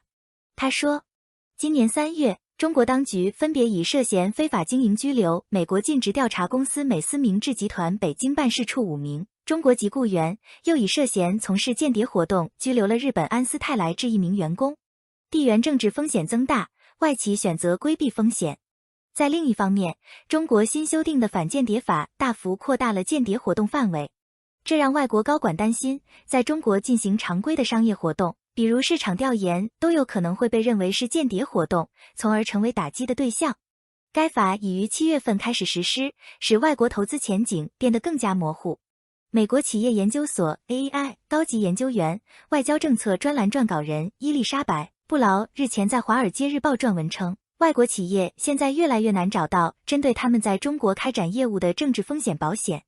这很说明问题。布劳对美国之音说，保险公司从本质上讲，他们具有风险偏好，否则他们就不会从事保险业务，但他们显然也是商业实体，因此如果他们认为某件事的风险太大，他们就不再提供保险。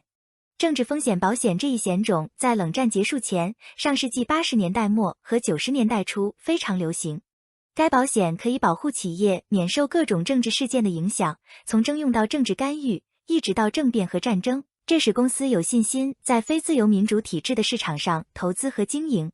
提供政治风险险种的保险公司早在数月前就不再为在俄罗斯经营的外国企业投保。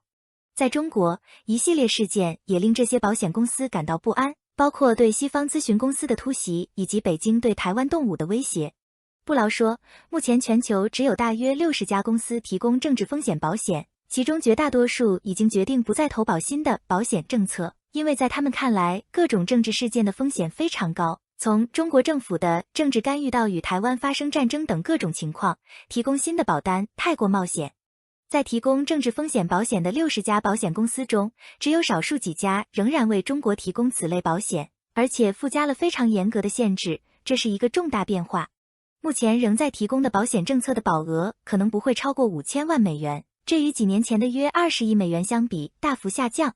在中国开展业务的大多数大型公司的资产远远超过5000万美元。连马云在中国都不再安全，这一事实给全球化的商业界带来了巨大的冲击，因为这是中国当局政治干预的一个明显例证。布劳说，但事情并没有就此打住，显然不仅仅是阿里巴巴受到了打压，其他科技巨头和公司也是如此。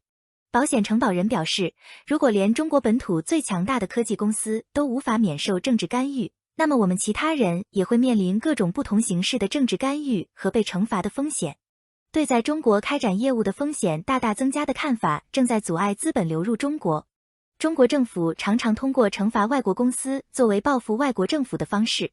当澳大利亚要求对新冠病毒的起源进行国际调查时，中国政府停止了对澳大利亚葡萄酒的进口，使澳大利亚酒商蒙受了巨大的损失。当台湾政府对中国发表批评性言论时，中国停止了对台湾凤梨的进口。在瑞典政府决定不在其电信网络中使用华为的 5G 设备后，中国通过打击瑞典电信巨头爱立信对瑞典政府实施报复。爱立信在与中国移动的合同份额从前一轮的 11% 急剧缩水至 2%， 使该公司在中国的市场份额大幅下降。中国经济拖累外资。目前中国经济的放缓也是外商直接投资下降的主要原因之一。新冠清零政策结束7个多月后，中国经济依然缺乏动力。原本推动增长的房地产市场已经进入结构性调整阶段，这给中国经济带来了严重打击。华尔街日报的报道说，中国日益加大的经济下滑势头令一些在华有深厚根基的美国大公司业绩受到冲击。中国的制造业活动收缩，出口下降，消费者信心依然脆弱，青年失业率上升至创纪录的高位。对一些公司来说，更令人担忧的是，最近的数据显示消费者价格出现异常下降，引发了忧虑，认为中国可能正在进入需求逐渐减弱的通缩螺旋。加州大学洛杉矶分校安德森预测中心经济学教授于伟雄说，中国的内需出现衰退，无论是居民消费还是投资，特别是对房地产的投资。从今年起，我们看到中国房地产业的泡沫破裂，这对中国经济影响巨大。在过去，外商直接投资是追随中国内需的脚步的，随着中国内需的下滑，外国企业认为他们没有必要扩大在华投资。中国的商业团体最近的调查显示，美国、德国和其他欧洲国家的公司正在暂停扩张或减少在中国的投资。彼得森国际经济研究所所长亚当·波森最近在《外交事务》杂志上发表了一篇颇具影响力的文章，标题为《中国经济奇迹的终结》。文章说，自邓小平在20世纪70年代开始中国经济的改革开放以来，中国共产党领导层有意压制对私营部门干预冲动的时期要比其他大多数威权政权长得多，但在习近平领导下，特别是在新冠疫情爆发以来，中共已经重回威权政权的平均水平。中国经济出现经济长新冠的主要罪魁祸首是公众对政府极端干预的免疫反应，这导致了一个不再活跃的经济。中国经济目前面临着私人投资疲弱、消费不振以及青年失业激增等严峻问题。波森在他的文章中说，一旦一个威权政权失去了普通家庭和企业的信心，要重新赢得信任就变得困难重重。中国试图扭转外国投资急剧下滑的最新努力，包括承诺为海外企业提供更好的税收待遇，并让其雇员更容易获得签证。上周日发布的国务院24项措施，包括政府承诺加快与生物制药产业相关的外资项目，以及扩大某些电信服务的试点区域。合格的外国公司还将被鼓励设立投资部门和地区总部。政府还将使外国公司员工更方便申请签证和居住许可，并为这些企业增加财政和税收支持。这份加大力度吸引外资的意见书还承诺放宽对海外数据转移的监管等措施。这些政策旨在解决外国公司长期以来关于能否在政府采购过程中公平竞争以及保护知识产权等方面的担忧。但欧亚集团中国企业事务项目主任安娜·阿什顿认为，在中国领导人习近平高调推进国家安全议程之际，外国企业仍然未能从中国中央政府那里得到清晰的亲商的信号。外国投资者对于中国中央政府的其他优先事项中经济增长的位置基本上感到不确定。没错，经济增长依然重要，但它不再是前几十年中的压倒性政策驱动因素。中国领导层强调更高质量的增长，并强调需要在经济利益与其他国家利益，尤其是国家安全之间找到平衡。他说，越来越清楚的是，北京正在刻意传递一种优先事项的转变信号。习近平今年3月在中国人大连任国家主席后发表讲话时说，安全是发展的基础，稳定是强盛的前提。拜登行政命令引导外资远离中国。中国与西方世界的地缘战略竞争加剧，亦导致外国资本不愿重返中国。阿什顿说，地缘政治紧张局势持续引发对中国投资未来前景的担忧，许多公司所在国的政府在不同程度上都在敦促采取去风险的措施。更多公司似乎正在回应这些压力，通过将一部分投资多元化到第三方市场来分散风险。美国拜登政府上星期发布一项新的行政命令，限制美国资本投入某些中国高科技领域，以防止美国的资本和专业知识被用来加速发展可能支持中国军事现代化并威胁美国国家安全的技术。分析认为，尽管该行政命令所涉及的范围十分有限，但从长远来看，它相当于美国政府向企业发出明确信号，要求资本远离中国。彼得森国际经济研究所高级研究员加里·克莱德·哈夫鲍尔此前对美国之音表示，这项行政命令正是开启了美国限制对中国投资的第一步，势必对美国对中国的投资产生寒蝉效应。我将其视为限制美国对中国直接投资打响的第一枪，预计许多企业将撤回任何对中国投资的计划。它限制措施甚至可能会扩展到一些大型机构如贝莱德集团等的投资组合投资。他说，谢谢收看华尔街焦点。请关注6度世界 3w.6度.world 的最新动态。由于隐私问题， Worldcoin 在肯尼亚市场的介入暂时停止。美国企业研究所由于对收集公民生物特征数据的安全和数据保护风险的担忧，肯尼亚的 Worldcoin 推出计划已被推迟。肯尼亚通信管理局和数据保护专员办公室对数据安全措施的透明度和敏感数据的保留过程提出了担忧。Worldcoin 项目旨在创建一个全球身份和金融公共事业，但在推进之前必须解决隐私和数据保护问题。其他国家也正在审查 Worldcoin 的活动，以确保符合数据保护法规。称妓女为性工作者意味着什么？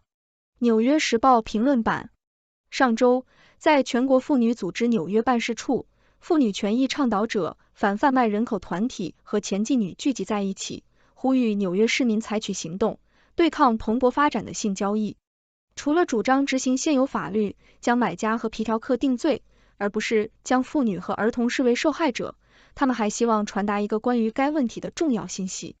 媒体在报道中使用性工作和性工作者这样的术语，将卖淫视为一种与其他工作无异的职业。来自纽约市的27岁女性梅兰妮·汤普森自我介绍为黑人性贩卖和卖淫幸存者。汤普森认为，性工作这个词语错误地暗示参与性交易是大多数人自愿做出的选择，他还使性买家免于责任。我的同事尼古拉斯·克里斯托夫最近对汤普森进行了报道，他现在为反对妇女贩卖联盟工作。我敦促媒体从你们的风格手册中删除性工作和性工作者这些术语，他说。事后报道这一事件时，纽约邮报使用了性工作者这个词语。纽约邮报并不孤单，乍一看可能是一个积极，可能是性积极的举动，但性工作这个词突然似乎无处不在。即使在学术、活动家和进步阵地之外，性工作也成为卖淫的普遍委婉说法。它还可以指卖淫、脱衣舞和其他从事性交易的方式。现在，政治家、媒体、好莱坞和政府机构普遍使用这个词语。但不要误解，性工作绝不是解放的象征。我们把一座废弃的教堂改建成滑板公园，然后它被烧毁了。纽约时报评论版。最近，密苏里州圣路易斯市的一个室内滑板公园 SK Barley Boreas 遭到了一场火灾的摧毁。该公园是在一座废弃的教堂内建造的。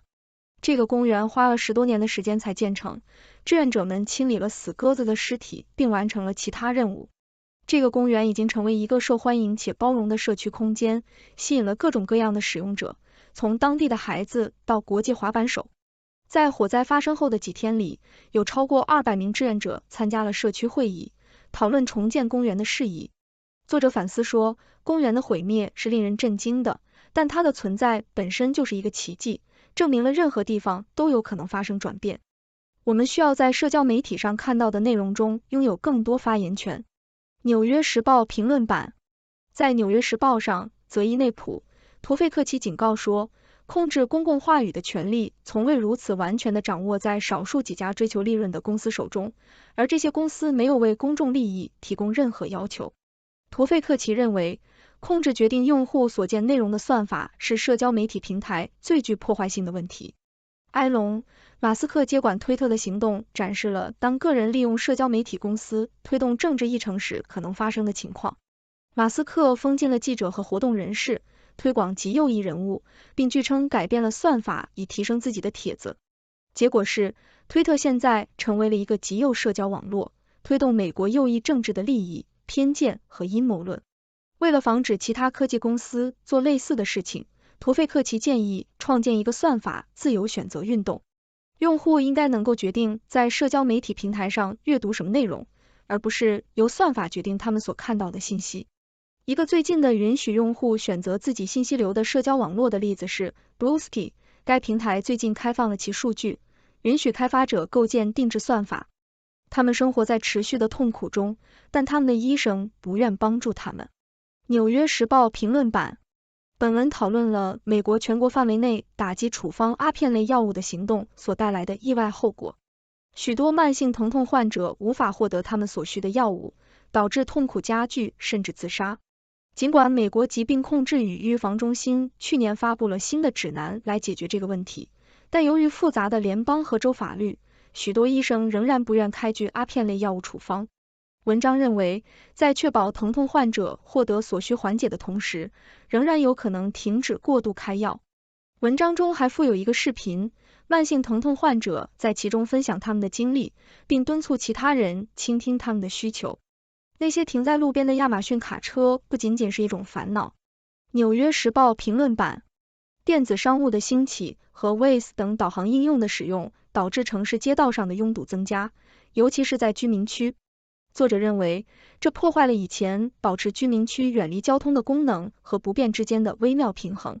尤其是亚马逊和联邦快递等公司的送货车辆增加，通过堵塞狭窄的街道，进一步加剧了这个问题。作者建议公众应该要求亚马逊等公司做出让步，以弥补他们使用公共资金修建的道路的使用。然而，作者也承认公众的影响力较弱，替代行动的选择有限。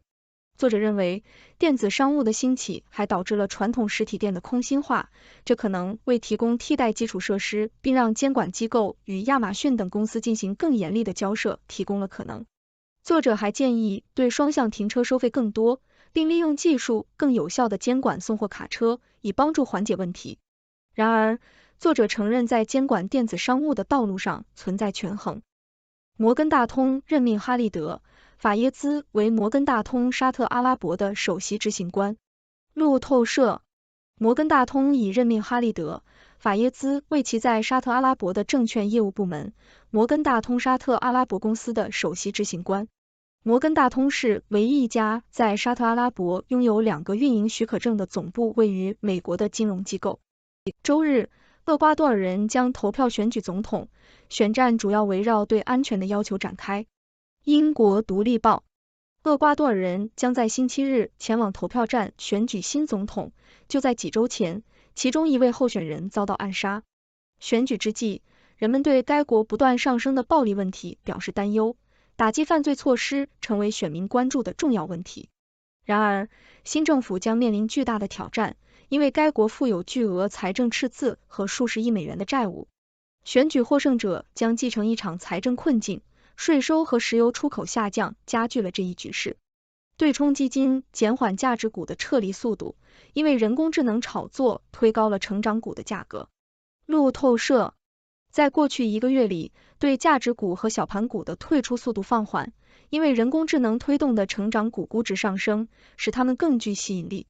摩根大通表示，这一举动是因为纳斯达克今年以来的上涨，而罗素2000指数只有轻微上涨。该银行质疑成长股是否会重新表现出色，并暗示这可能取决于美国经济的弹性以及是否会保持较高的利率水平。多伦多正在考虑新的税收和停车费来解决预算赤字问题。加拿大环球邮报：多伦多官员提出了几项措施来应对城市的预算危机，包括提高高价值住宅的土地过户税、增加空置房屋税，并实施新的商业停车费。最近的一份报告警告称，明年该市面临15亿加元的预算赤字，未来10年的运营和资本压力总计465亿加元。多伦多市长奥利维亚州还呼吁省级和联邦政府提供更多财政支持。市政委员会将在下周的会议上考虑这些建议。你已经为退休的哪些部分付费了？加拿大环球邮报：本文讨论了加拿大退休人员可以获得的金融计划。主要的计划是加拿大养老金计划 CPP， 它是一项每月应税的福利，旨在替代退休人员的工作收入的一部分。资格和获得的金额取决于年龄、缴费和平均年收入等因素。新的受益人在65岁时可以获得的最高月金额为 1306.57 加元，但平均月金额为 760.07 加元。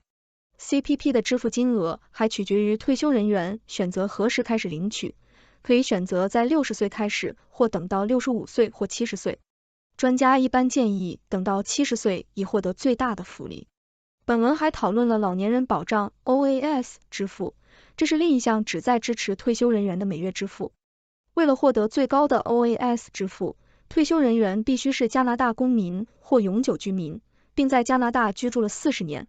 OAS 不能提前领取，必须在65岁或更高年龄领取，但退休人员可以选择推迟到70岁，这将增加他们的支付金额。OAS 根据退休收入进行回扣。本文还提到了雇主养老金，可以是定义缴费或定义利益计划。约翰·特纳当我告诉我妈妈我被英格兰队征召时，她以为这是一个恶作剧。英国每日电讯，约翰·特纳 John Turner 在今年夏天的目标是在汉普郡 Hampshire 打常规的郡锦标赛板球比赛，但他被召入英格兰队参加对巴基斯坦的系列赛。特纳的投球风格被比作格伦、麦格拉斯 Glenn McGrath、安里奇、诺特杰 Enrich Norch 和帕特康明斯 Pat Cummins。他在百球赛中的出色表现使他入选了国家队。这位22岁的速球手对自己的入选表示，如果6个月前有人告诉我，我会觉得你疯了。特纳的板球偶像是戴尔·斯坦 Dale Stein， 他是由前南非球员戴尔·本肯斯坦 Dale Benkenstein 推荐给汉普郡的。本肯斯坦是特纳在南非希尔顿学院的教练。尽管本赛季只参加了2场郡锦标赛比赛，但特纳在 T20 爆炸赛中的表现引起了英格兰选拔队的注意。特纳对自己意外的入选表示，在汉普郡打入 T20 队并不是本赛季的目标，更多的是红球比赛。现在入选英格兰队，这显然是我从未预料到的。好莱坞罢工揭示了洛杉矶最深层的焦虑。经济学人，据经济学人的一份报告称，洛杉矶 LA 正面临失去世界娱乐之都地位的风险，原因是该市人口减少，生活成本过高。报告指出，尽管洛杉矶曾经是吸引娱乐行业工作者的磁铁，但现在随着工人们无法负担得起这座城市，洛杉矶正面临人才流失的困境。报告还指出，该市对其经济至关重要的产业，如视频制作和航空航天，由于公司和工人纷纷离开寻找更便宜的地方，洛杉矶对这些产业的掌控力已经减弱。此外，报告还强调，最近的制作增长已经转向纽约、乔治亚和不列颠哥伦比亚等地，这些地方提供比加利福尼亚州更慷慨的拍摄激励措施。报告总结称，洛杉矶需要解决住房可负担性危机，以吸引和留住人才，并在娱乐行业保持竞争力。科威特主权财富基金伦敦分部任命新的首席执行官，全球 SWF。路透社，科威特投资办公室 KAO 是科威特主权财富基金在伦敦的分支机构，已任命阿卜杜勒穆赫辛·阿尔穆赫赞姆 Abdolmohsen El Mokazim 为其新任首席执行官。阿尔穆赫赞姆此前曾担任科威特瓦弗拉国际投资公司的投资主管。KAO 管理着未来一代基金的一部分，并且是科威特投资局 PIA 的主要国际办公室。科威特投资局预计今年资产将超过8000亿美元，使其成为海湾阿拉伯国家第2大财富基金。2022年女性的财务福祉。美国进步中心，根据美国进步中心的分析，与男性相比，美国女性面临着显著的财务差距。这项分析通过对美联储家庭经济与决策调查 SHED 的数据进行研究，发现女性相比男性更难按时全额支付所有账单，更少有紧急储蓄，并且更容易积累信用卡债务。这些差距归因于性别工资差距、职业分工和歧视等因素。有色人种女性，尤其是黑人女性，在财务福祉和财富积累方面面临更大的挑战。该分析呼吁美联储提供按性别细分的数据分析，以更好地了解和解决这些差距。Banco BPM 在9个月内取消小额 Pago BANCOMAT 支付的费用。路透社， Banco BPM 宣布，在接下来的9个月内，对使用 Pago BANCOMAT 现金卡系统进行的最高10欧元11美元的支付免除费用。此前，意大利私募股权基金 FSI 向该国领先的现金卡系统 Bancomat 投资了1亿欧元。作为交易的一部分， Banco BPM 获得了该企业的股份。此举是为了与欧洲市场领导者 Nexi 和 Worldcoin 竞争。Covid 19大流行推动了意大利商店的卡支付和在线购物。为什么华尔街对房地产市场如此热衷？纽约时报，房地产市场看起来越来越安全，尽管借贷成本飙升，需求仍然很高。高盛本周上调了其房价预测，预计年底平均成交价格将上涨 1.8%。此前，他预测房价将下跌 2.2%。与此同时，住房可负担性指数达到了25年来的最低水平。美联储通过提高利率来抑制通胀的努力，已经将抵押贷款利率推高至22年来的最高水平。本周新30年抵押贷款的平均利率为 7.31%， 而2022年3月为 3.94%。因此，典型购房者的平均月供已经超过2600美元，引起了一些市场观察人士的担忧。显然，印度已成为投资者最喜爱的新兴市场。英国《每日电讯》根据富达国际投资总监汤姆·史蒂文森的说法，印度股市是新兴市场中最昂贵的，预计市盈率约为20倍。这与华尔街相当，但是中国股市市盈率的2倍。史蒂文森表示，目前还无法确定这种估值是否符合印度的前景。尽管印度有巨大的潜力，是投资者最喜欢的新兴市场，但也面临着一系列挑战。1991年，印度进行了改革，向世界开放，使其更加市场驱动和消费导向，从而走上现代化的道路。印度股市在过去30年中表现强劲。MSCI 印度指数在过去30年中增长了20多倍，而标普500指数增长了10倍，富时100指数增长了 2.5 倍。根据摩根士丹利的数据，印度有望在2027年成为世界第3大经济体。中国的人民币贬值可能成为市场的下一个黑天鹅事件，对冲基金 EDL 表示。据路透社报道，对冲基金 EDL Capital 正在押注中国离岸货币人民币进一步下跌，并认为人民币的下滑可能成为下一个黑天鹅事件来震动全球市场。EDL Capital 表示，影响人民币的因素包括地缘政治紧张局势、竞争力较弱的劳动力市场、复苏乏力的后疫情经济以及外汇储备可能低于预期。该对冲基金持有人民币空头头寸，可能利用期权等衍生工具从美元对人民币的弱势中获利。Hello， 大家好，欢迎关注华尔街电视频道。这一期的热点深度关注缅北这2个字啊，经过过去好些年，从一个军阀割据的地名变成了电信诈骗的代名词。这段时间更是成为了风口浪尖的一个话题。最近一部叫做《孤注一掷》的电影在中国上映，而影片讲的是近些年来话题度居高不下的缅北诈骗。缅北一般是指缅甸的坦邦、克钦邦等地，而中国媒体澎湃新闻提到的这些各种武装力量错综复杂、犬牙交错，同时也是电信诈骗分子的温床。一个叫做 KK 园区的地方位于妙瓦底水沟谷，是一个较为知名的电信诈骗的园区。没错，这边的电信诈骗是产业化、集团化的。缅北成为了电信诈骗的据点，要追溯到2015年，当时中国警方与柬埔寨等东南亚的国家执法部门是联合打击电信诈骗、网络赌博后，将一些所谓的骨干分子是陆续押解回国接受审判。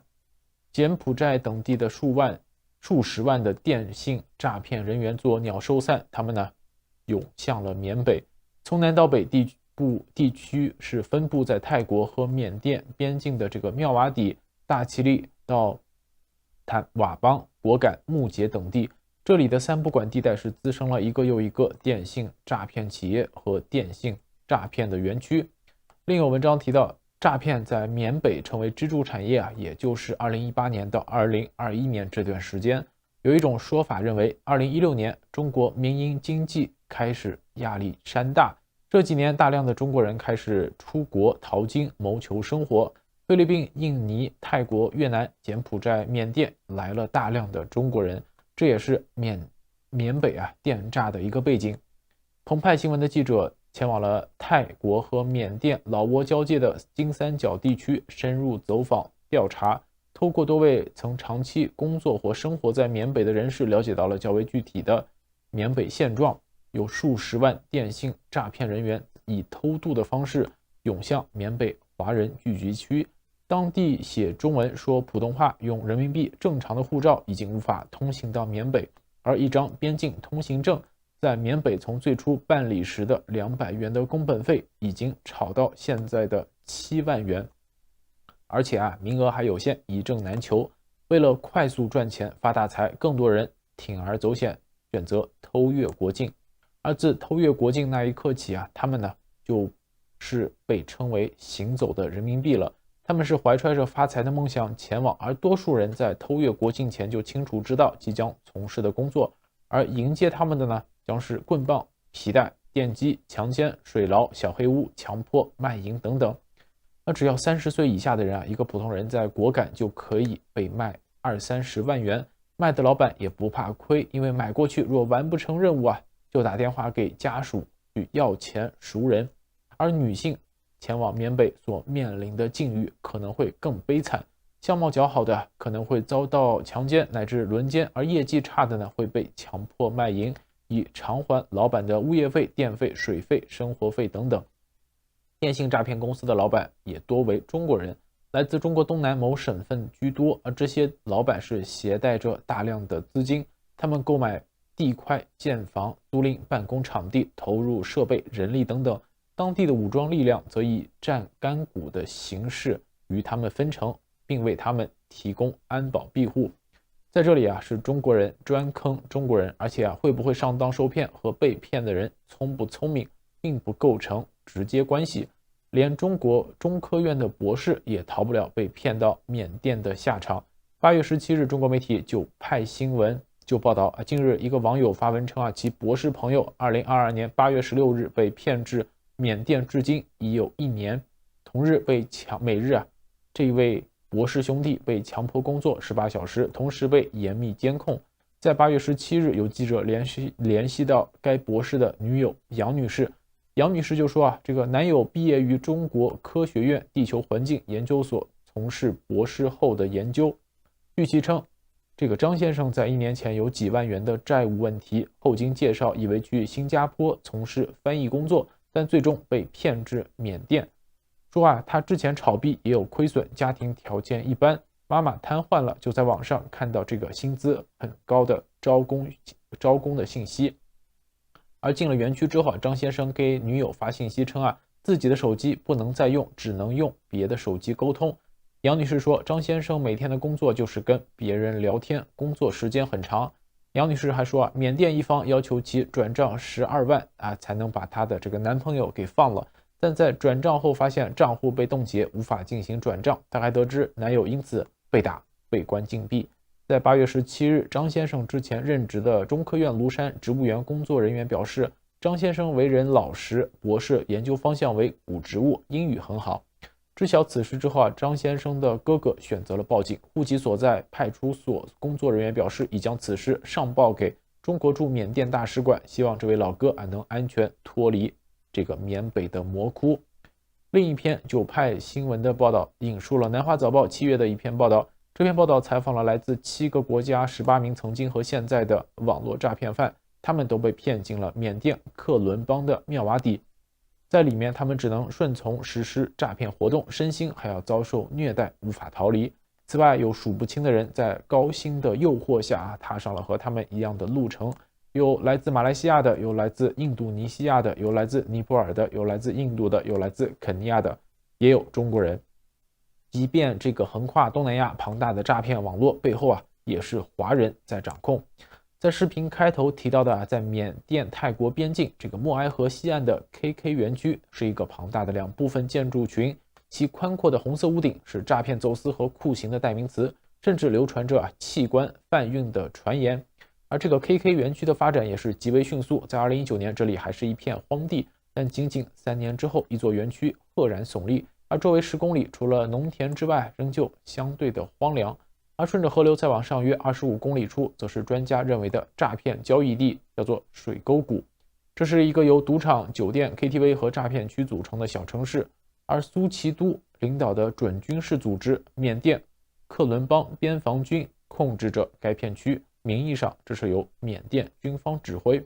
而水沟谷曾经是一个坐落在默哀河湾处的小村庄，2017年初开始发展，当时的这个克伦邦的边防部队运营的这位大哥的公司和亚太国际控股公司开始在该地区合作开发水沟谷亚太新城经济特区。到了2019年，该项目已经远远超出其特许权。在其后的宣传材料里他宣称计划成为一座拥有金融区、工业区和豪华度假村的国际城，并捏造为积极响应国家“一带一路”倡议，参与中缅经济走廊建建设开发与经营的重点项目。然而事实上，这个亚太国际控股集团董事局的这个主席佘志江，又名佘伦凯，本人就是有个大问题，他是柬埔寨籍华人。据当时的中国青年网报的报道，这个佘志江自2012年起开始在菲律宾开设面向中国人的私人博彩平台、网赌网站等等，被中国国内是列为逃犯。在2017年的1月，佘志江获得了柬埔寨公民身份，将自己的名字改为了佘伦凯。2022年9月，《华尔街日报》报道，8月的时候，泰国警方对当地的华裔赌场大鳄这个佘志江实施了堪称数年来最引人注目的逮捕行动。当时警方是发现这个佘志江在泰国曼谷郊区的一家日本餐厅用餐，之后逮捕行动就如约而至。而在2018年1月至2021年2月期间，这个佘志江及其团伙通过设立多个网络赌博网站，招募赌徒33万人，获得的非法所得总额超过 1.5 亿元人民币。最终这个佘志江是被国际刑警通缉。虽然难以精确这个默哀河沿岸究竟有多少从事诈骗的人，但据估计仅在这个水沟谷和 KK 园区就有至少2万人。然而虽然这个水沟谷、KK 园区和亚太国际城越来越被人所熟知，但河沿岸仍然有一些诈骗窝是鲜为人知。那只有幸存者逃出来的人或仍囚禁在那里的人或许能证明他们的存在。好了，以上就是今天热点深度的所有内容。更多资讯可以关注6度简报网，网址是6度brief.com， 在上面各位可以订阅各类符合您喜好的简报新闻，有免费套餐，也有更加专业的付费套餐供大家选择。今天的视频就到这里，我们下个节目再见。中国怎么了？系统错误。德国之声中文网。中国党和国家领导人习近平开启第3个任期以来，中国的政经形势发展似乎并不理想。先是外交部和火箭军高层发生异乎寻常的人事变动，紧接着官方又发布了一系列令人沮丧的经济数据。德语媒体不禁问道：中国怎么了？法兰克福汇报发表评论称，中国面临通缩危险、内需不振、进出口全面下滑、地方政府债台高筑，美国总统将中国比作滴答作响的定时炸弹，似乎并无不妥。这篇题为“中国怎么了？系统错误”的评论写道，造成当前糟糕局面的并不仅仅是严苛防疫政策所带来的后果，而是有其制度和政治层面的原因。习近平结束了以经济建设为中心的发展阶段。在这位党和国家领导人看来，注重经济发展的政策造成了腐败蔓延以及党纪松弛。现在的施政重点已经变成了维护国家安全，其核心就是强调意识形态。习近平老调重弹，重新喊出了党领导一切的口号。在习近平治下，民营经济的福祉已经退居其次。曾几何时，民营经济曾是中国经济腾飞的发动机，而现在作为党的工具，国有企业的影响力蒸蒸日上。习近平希望以共同富裕来减少贫富差距，但同时也对金融和高科技领域进行了大刀阔斧的整治，这一切又加剧了中国经济的下行趋势。习近平坚信，中国的发展模式独一无二，并因此铤而走险，在国际社会做出了一系列咄咄逼人的举措。其后果是，核心技术领域的外来投资日渐枯竭，中国企业家也越来越对前景失去信心。评论指出，习近平治下，中国变得越来越难以捉摸。为了掩饰失败的政绩，当局不断加强新闻审查的力度，统计数据不理想，干脆对外秘而不宣。但这种黑箱作业的方式也会增加体制内人士的不安全感。在不同领域之间，黑箱作业的做法也是司空见惯的。各个部门都是各自为政，比如经济部门和安全部门之间互不通气。习近平还将中国的官僚体制进行了进一步的分化，也许是为了分而治之，化解不同部门争权夺利的风险。前不久，习近平突然撤换火箭军将领，他亲自选定的外长人选先是失联，后被撤职，会不会也是出自这样的原因呢？中国是世界第2大经济体，习的统治地位似乎也无人可以挑战。然而，对于重大政治决策不做任何官方解释，只会让高层政治家们也人人自危，并会在中长期内影响国家的稳定。作为一个经济和核武大国，中国的现状让人难以产生信心。近日，出于对学术间谍活动风险的担忧，埃尔朗根大学决定不再接收新的中国留学基金委获得者。奥格斯堡汇报就此发表评论指出，在大专院校与中国打交道时，政府应作为后盾。评论写道，中国领导层利用每个漏洞来获取西方支持，大学需要得到政治支援，德国与中国打交道的天真时代已经过去。文章指出，德国大学的自主权是宝贵资产，保护大学免受国家过度干预，并赋予学术工作所必须的自由，但如何对待在德的4万名中国留学生却是棘手问题。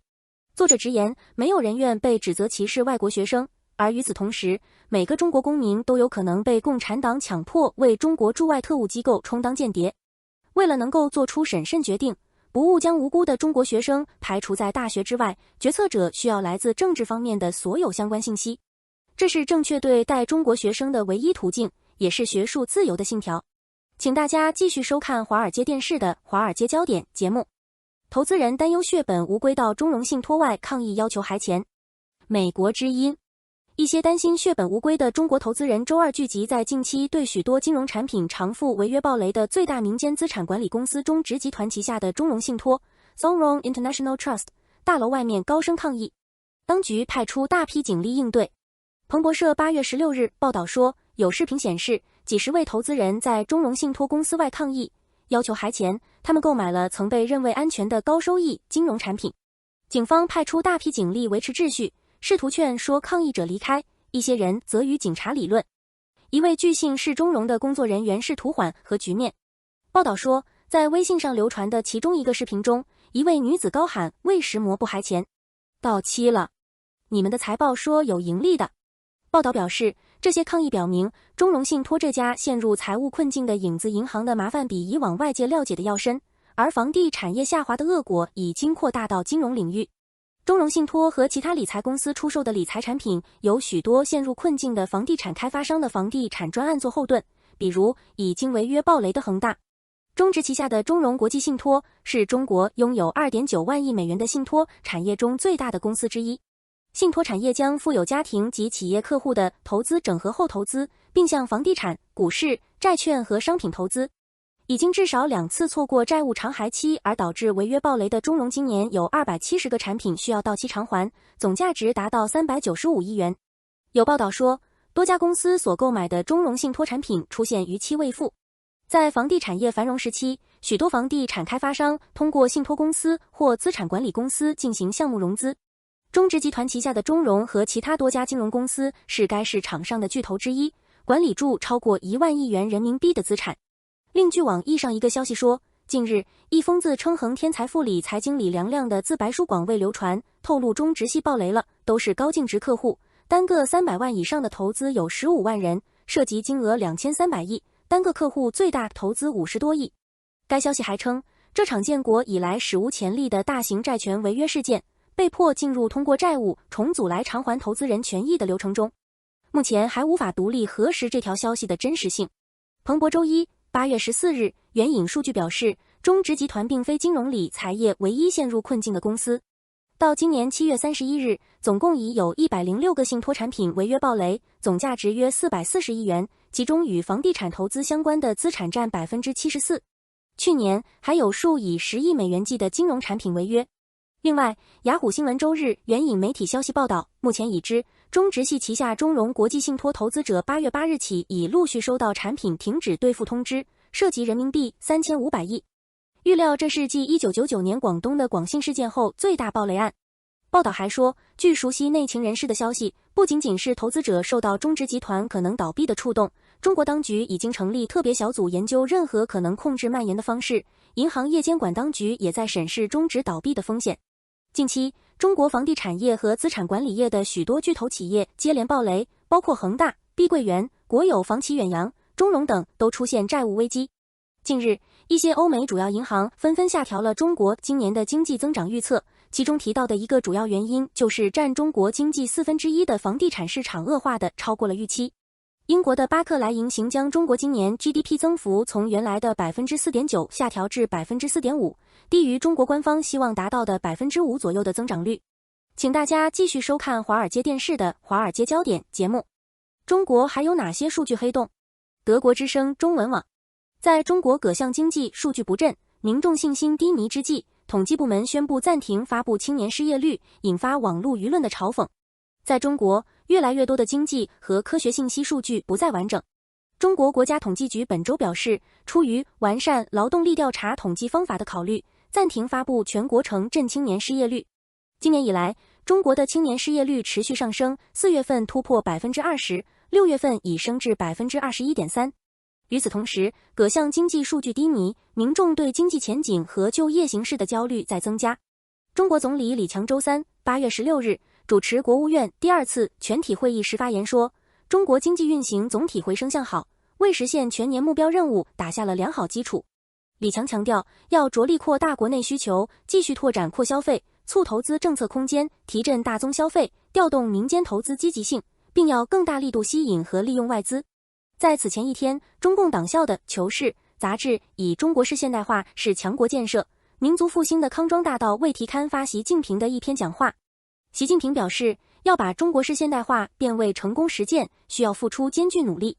在这篇今年2月对中共高层干部发表的讲话中，习近平特别提到，中国人口规模巨大，既能提供充足的人力资源和超大规模市场，也带来一系列难题和挑战，因此要保持历史耐心，坚持稳中求进，循序渐进，持续推进。北京要求人们保持耐心，同时又不公开青年失业率这样关键的指标性数据，可能反而加剧民众的不安。彭博社注意到，一段时间以来，越来越多的经济数据、市场和研究资讯被加上了锁。国家统计局目前每月发布的房地产数据中，不再包括开发商购买土地的数量和所支付的价格。有关数据是从1998年开始发布的。根据今年1月公布的数据，去年出售用于开发房地产的土地购置面积暴跌逾 50%， 土地成交价款暴跌 48.4%。而2022年地方政府土地使用全出让级卖地收入也减少 23%。另一个引起彭博社注意的数据是中国政府持有的外汇资产金额。2017年以来，中国的外汇储备一直相当稳定，这一数据也仍在定期公布，但同期中国对外的贸易顺差越来越大，本应导致储备增加才对。报道援引前美国贸易和财政部官员塞策尔指出，实际外汇储备中有一半是隐藏。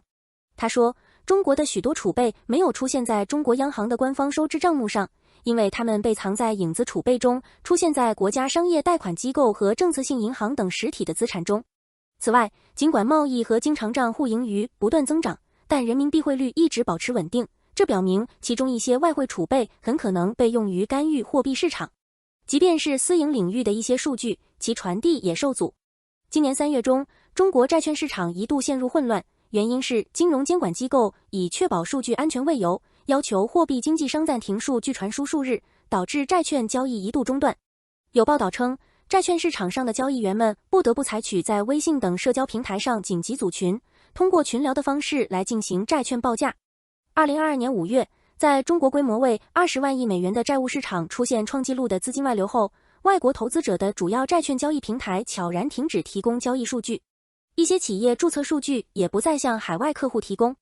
与此同时，中国政府一再对跨国咨询企业人员展开调查，为外国投资者提供中国市场资讯及调研的咨询顾问成为反间谍法打击的目标。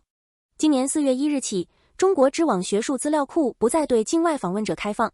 根据加州大学伯克利分校发布的一则短讯，这意味着从境外无法再查阅该资料库内容，包括在中国发表的博士论文、专利、统计数据和学术会议记录等。还有报道称，从境外访问中国官方的统计年鉴和人口普查数据也受到限制。其中，数据供应商的解释是，访问许可权的改变是为了遵守2022年一项关于跨境数据传输的法律。在实行了近3年的严苛的清零防疫政策后，迫于疫情和经济的双重压力，中国政府于2022年12月初突然解封，先是几乎完全放弃了核酸检测，之后停止公布无症状感染者数据。在新冠感染潮席卷全国之际，中国国家卫生健康委员会停止发布每日疫情资讯。中国感染新冠病毒和死亡的人数成为一个巨大的资讯黑洞，人们只有通过间接的碎片资讯，才能窥见这场灾难的真实规模。请大家继续收看华尔街电视的《华尔街焦点》节目。中国房地产业泡沫正在崩裂，房价下跌幅度已远超政府数据。美国之音。尽管中国官方数据试图展示房地产市场面对疲软的经济增长和破纪录的开发商违约暴雷，仍然一直很有韧力，房价只有略跌。但是民间数据及房地产经纪人的反馈所描述的则远要暗淡。彭博社星期四8月17日报道说，官方数据说，新房房价指从2021年8月的峰值只下跌了 2.4%， 二手房下滑了 6%。然而，民间则显示，像上海和深圳这样一线城市高档社区和超过半数的2、3线城市的二手房房价至少暴跌了 15%。据当地房地产经纪人消息，在杭州阿里巴巴总部附近的二手房房价，从2021年的高峰下跌了约 25%。报道说，尽管难于做比较，但是业内人士和经济学家表示，中国官方的房价指数可能低估了房价下滑的严重性，部分原因是长期使用的统计方式无法准确把握市场的转捩点。投资者越来越对在中国能否及时获取经济数据感到忧虑。在习近平治下的中国，获取一些信息越来越受到限制，这也令人质疑政策制定者本身在规划支撑需求政策时，是否对市场有一个准确的了解。报道表示，另一个风险则是心有余悸的购房者会观望，等待房价下滑的数据在官方数据中显示后才可能进场。分析人士表示，政府统计的方式部分依赖调查，而不是来自房屋售卖的价格数据，这主要是为了帮助当局理顺趋势，避免大的波动。与之相反，在美国被广泛引用的标普核心罗吉凯斯席勒房价指数是使用从全国地方房企记录机构收集的房价数据。报道说，在杭州靠近阿里巴巴总部的地区，一些社区的房价从2021年10月的峰值下跌了 25% 到 28%。在上海市中心广受欢迎的联阳社区，住房房价从2021年年中的高位下滑了 15% 到 20%。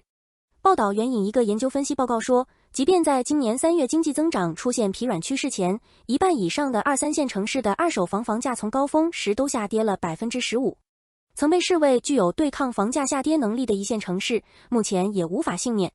根据深圳房地产研究机构乐友家的今年7月的一个报告，深圳至少5个受欢迎的区的二手房房价过去3年下跌了 15%。报道援引一个研究分析说，房地产疲软可能是中国后疫情经济复苏中最具挑战性的困难，因此房地产业的势头和情绪对经济增长和政策实施具有重大的影响。请大家继续收看华尔街电视的《华尔街焦点》节目。金砖峰会联手对抗西方，金砖国家领导人下周将在南非举行会议，讨论如何将占全球经济1/4的松散国家俱乐部转变为一支能够挑战西方在世界事务中主导地位的地缘政治力量。金砖国家影响遍布全球，各经济体的运作方式截然不同，但团结起来的主要因素是对他们认为符合美国及其富裕国家盟友利益的世界秩序的怀疑。金砖国家将在南非会面寻求削弱西方主导地位。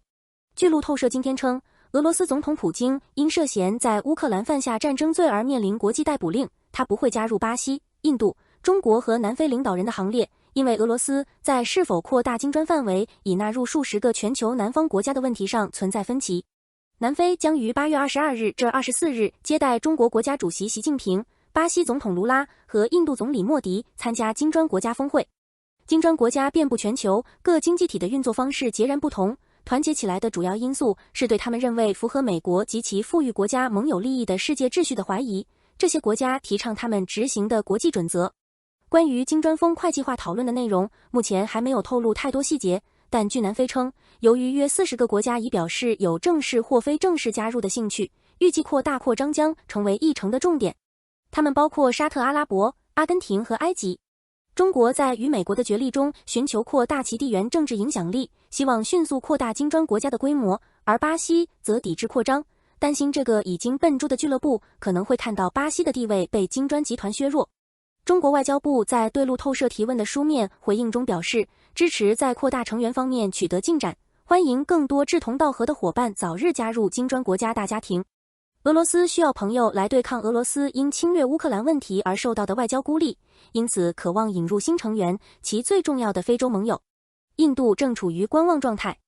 为了向金砖峰会的非洲东道国致敬，第15次峰会的主题是金砖国家与非洲，强调该集团如何与这个日益成为世界大国竞争舞台的非洲大陆建立联系。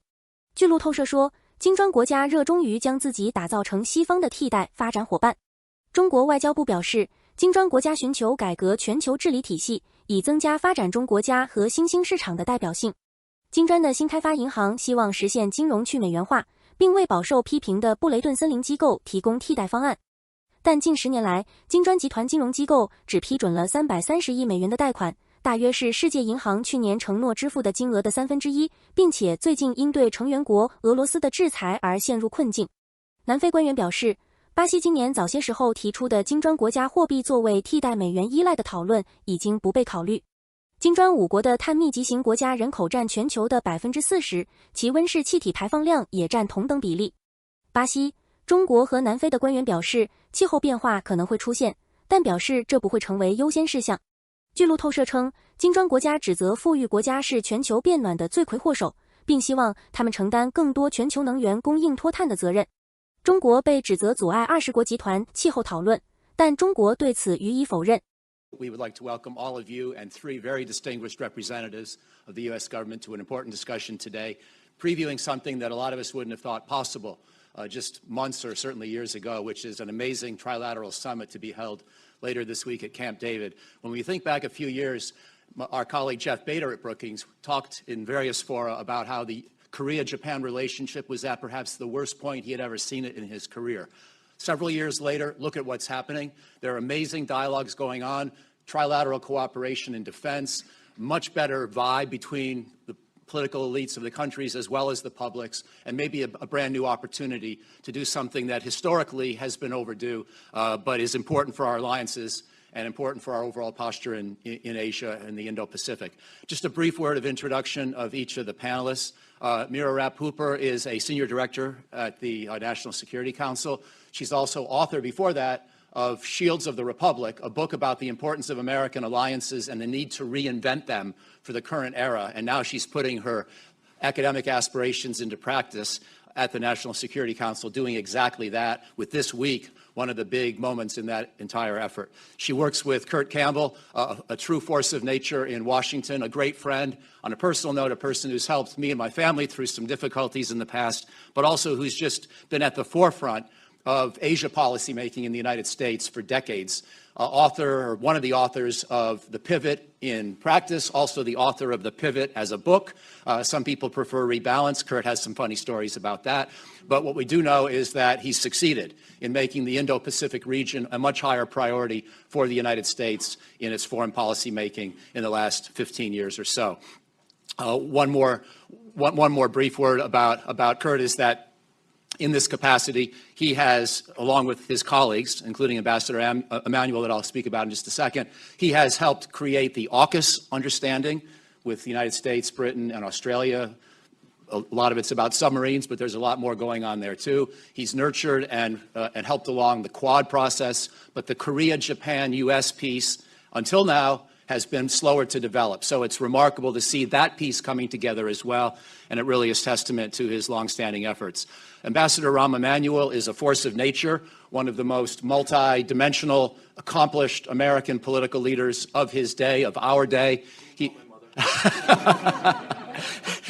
He was congressman, he was chief of staff to President Obama, he was mayor of Chicago, and just when you thought he couldn't do anything else beyond what he'd already achieved, now he is the U.S. ambassador to Japan, where he has really loved the country, been seized by the country, brags about it whenever he gets a chance. It's mountains, it's subways, it's bike rides, it's people, it's culture.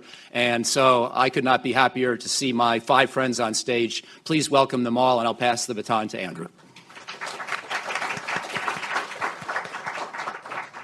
Well, thanks so much, Mike, for that opening. And as Mike mentioned, just a few years earlier, it would have been hard to imagine the leaders of South Korea, Japan, and the United States getting together at Camp David for a trilateral summit, given the serious deterioration in Korea-Japan relations. But yet here we are. So I wanted to start off with you, Kurt, and just ask if you could give us a bit of how we got to this point, a bit of a stage setting for us, if you will, and then we'll turn to Ambassador Emanuel and Mira. So, Kurt.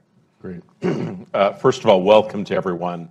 It's terrific that you all turned out. Thank you to my friend Michael Hanlons for such a warm introduction. And Andrew, we appreciate you hosting this. I am just going to take a minute, because we rarely get to do this and rarely get to do it with colleagues that we care for and respect. I just want to say that the work that will be on display on Friday is in large part due to the two people on either side. I thought Rahm would be an effective ambassador, but I had no idea he would be among the most effective practitioners I've ever engaged with. He has set the mark of what it means to be an effective ambassador.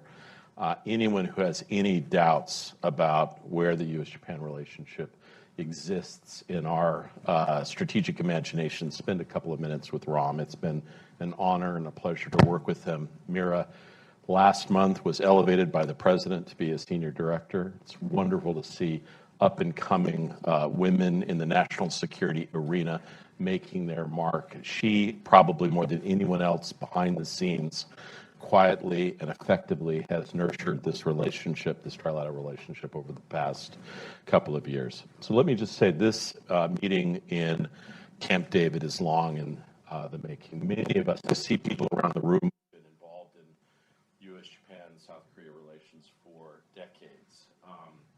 I think we all understand that there are historical issues that have made this relationship more complicated. What we have seen over the course of the last couple of months is a breathtaking kind of diplomacy that has been led by courageous leaders in both Japan and South Korea. What President Yoon and Prime Minister Kishida have done has defied expectations.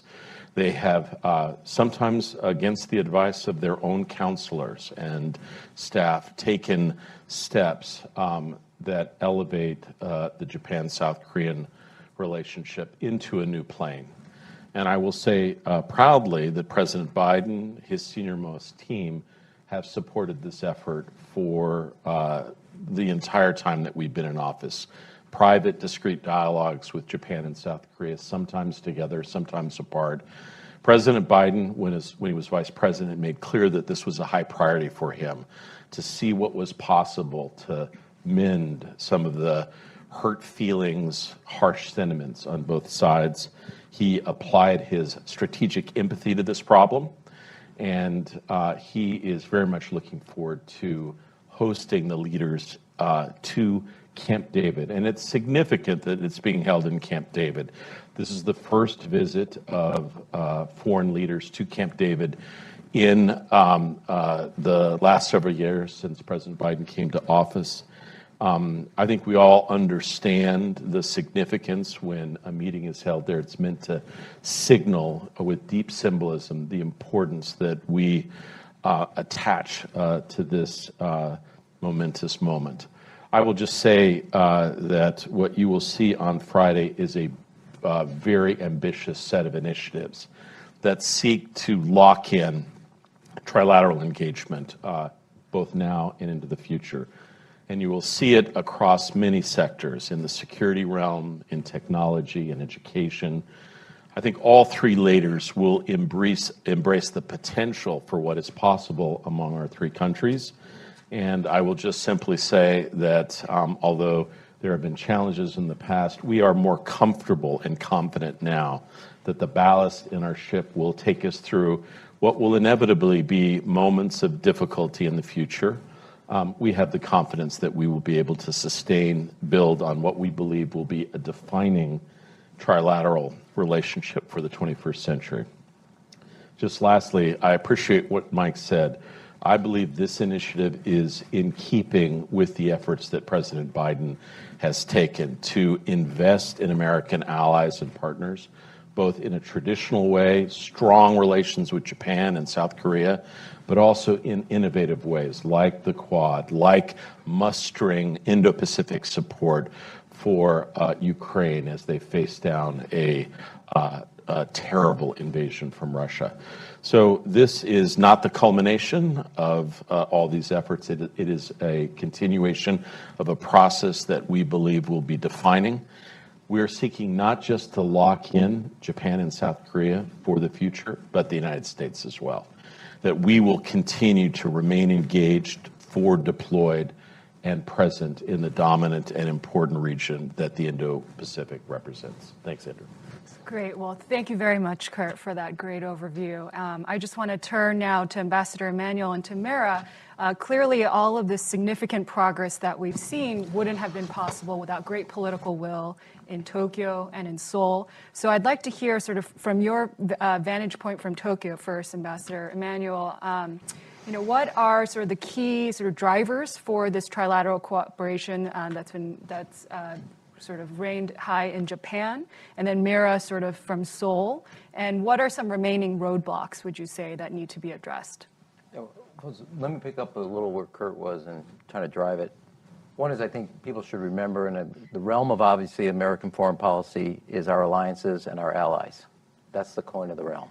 6 weeks ago, the president was in Vilnius, and Sweden and Finland joined NATO. 6 weeks later, he's hosting Japan and Korea at Camp David.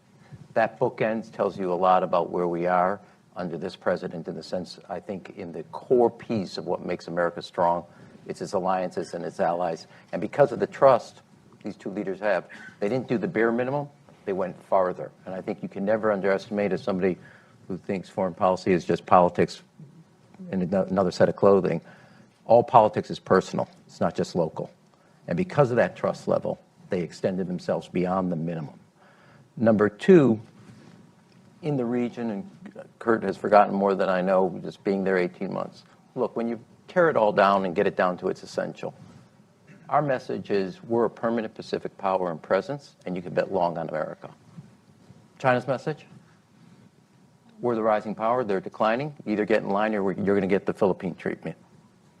Now, you can dress it up any way you want, that's basically the core.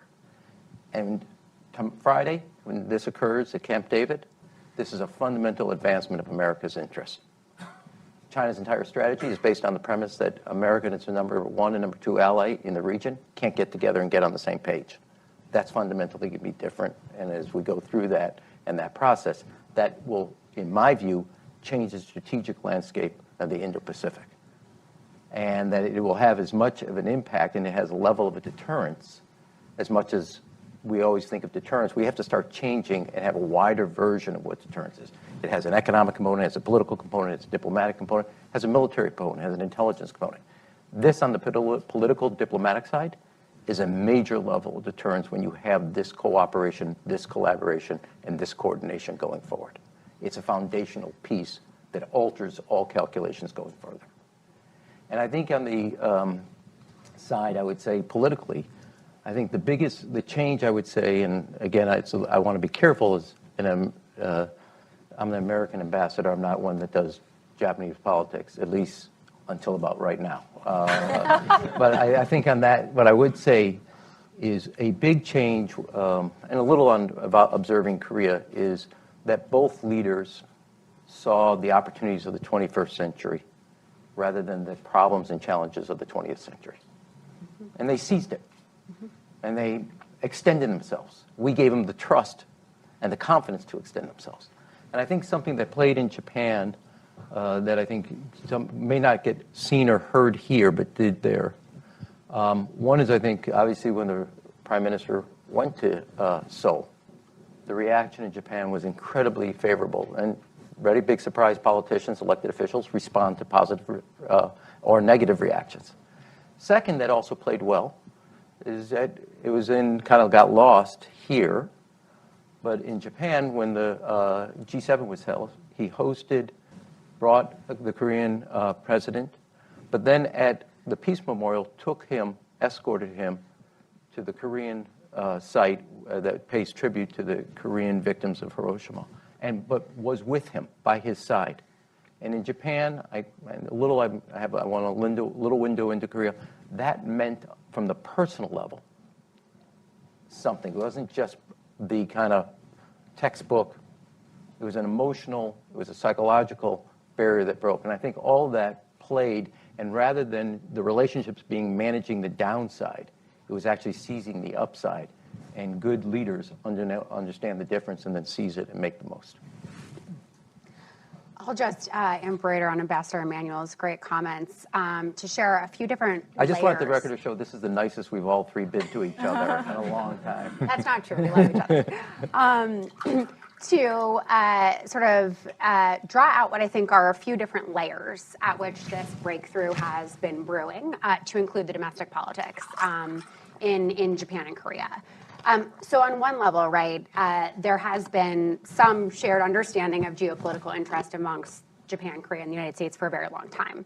Nowhere is that more obvious than with the threat that's posed by the DPRK's illicit nuclear and missile programs. And we've had, very thorough trilateral coordination and cooperation on DPRK issues, albeit narrowly, for some time, for a good long time. But of course, structural forces in the Indo-Pacific have been shifting. That includes the increase in capability in DPRK and the use of coercion and provocation in the DPRK. It has also included increasing assertiveness from the PRC in the region in a variety of different places. And then, of course, Russia's brutal illegal invasion of Ukraine, which in many ways kind of overturned the chessboard on what a number of our allies and partners thought were the basic precepts of international politics. So with these basic shifts, I think you also got a set of interests in Korea and Japan that were increasingly aligned. An understanding that the threat environment was changing, that Seoul and Tokyo increasingly faced many of the same challenges, and that fundamentally, even though there had been serious historical issues that kept them apart for a long time, there were also a number of fundamentally aligned values and interests that should bring them together. But of course, the structural forces alone don't make for the rapprochement, right? In our first 2 years in office, the United States, and President Biden in particular, supported both Korea and Japan in a variety of ways. Those were his first two foreign leader visits to the White House. They were his first two stops in Asia when he took his first trip to Asia. And throughout, he made clear that our trilateral relationship and the fundamental betterment of ROK-Japan relations were in the U.S. fundamental national interest, because our ability to stand side by side and shoulder to shoulder in the Indo-Pacific was second to none in our priorities. But it took the rise of two particular leaders to actually get this done, as Ambassador Emmanuel is indicating. In Korea, in South Korea, which Patty asked me to speak to, we had the election of President Yoon, who on the campaign trail had made abundantly clear that he intended to change the direction of relations with Japan.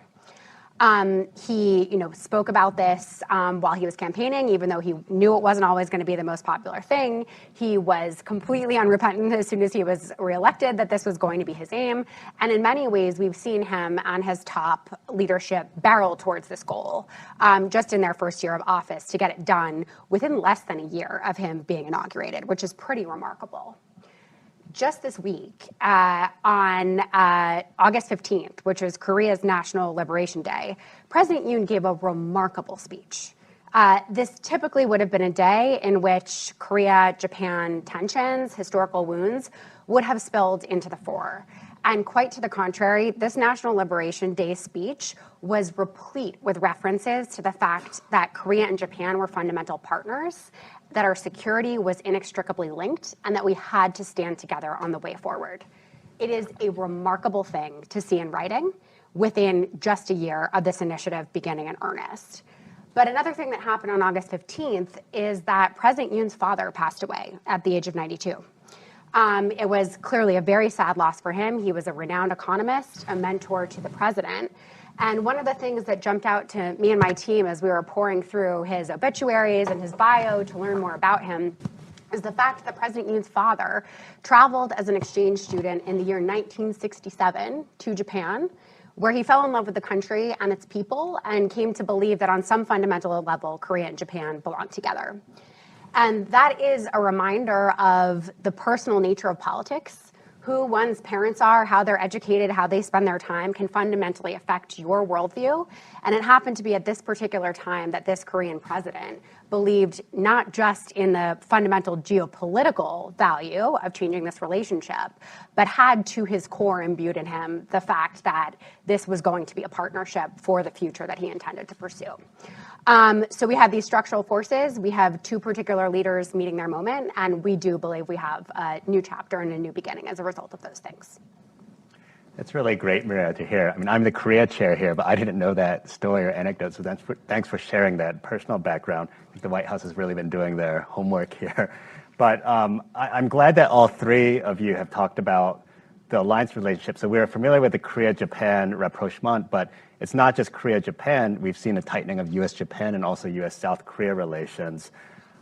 So we're at this moment where I've said that the stars have aligned in some ways, both at the structural level, but also at the domestic level. Yet, even though we notice that the stars have aligned, there's still challenges on the home front domestically. I think certainly for Korea and Japan, if you look at just where the leaders are currently in terms of their approval ratings, and even for President Biden, I mean, next year there's re-elections, and so he'll have to turn attention towards the campaign. So amidst all that, how can we ensure that this trilateral relationship will move forward? And I'm even reminded just a few weeks ago of the diplomatic tiff over the land court rocks, otherwise known as Dokdo or Takashima Islands in Korea or Japan. I mean, these are reminders that there's still challenges at play. So maybe I'll start with you, Kurt, and Ambassador Emmanuel Mira. If you always like to weigh in, we'd welcome that. But how can we ensure that this relationship moves forward? Great, Andrew. It's a great question, and I think our strategy would be to try to address it in a multifaceted way. Probably the most important thing that we can do on Friday is to commemorate and to accord both leaders the respect that they deserve. This is a courageous move. It belongs on the top tier with respect to diplomatic initiatives of modern times. It is dramatic, and it needs to be recognized, not just domestically, but internationally, Andrew.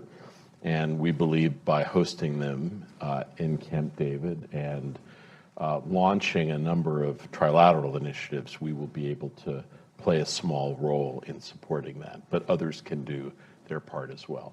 Secondly, I think in the past, when we have had setbacks, sometimes the United States had remained in the background or on the fence. I think there has been a view among Asianists that perhaps it's inappropriate for the United States to engage in some of these issues, that they are messy, that there are domestic politics involved. There will be concerns about taking sides. Andrew, I think that period is over. I think the United States is now deeply invested in this. And you can imagine then when we approach, which will be inevitable challenges, that we will weigh in a desire to make sure that our momentum is not lost and that we rise above challenges, whether they are local or national. The third area that I think is important is to extend the nature of this trilateral engagement, not just to narrow bureaucratic and government levels or the security side, but basically societally.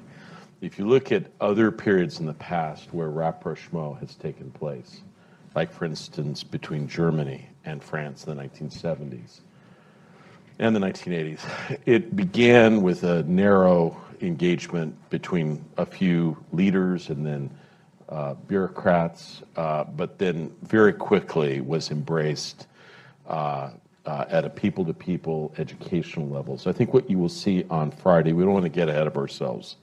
We will announce a number of things, trilateral annual summit between the three leaders, which we intend to abide by, a national security and Secretary of State effort that will help prepare the way for that.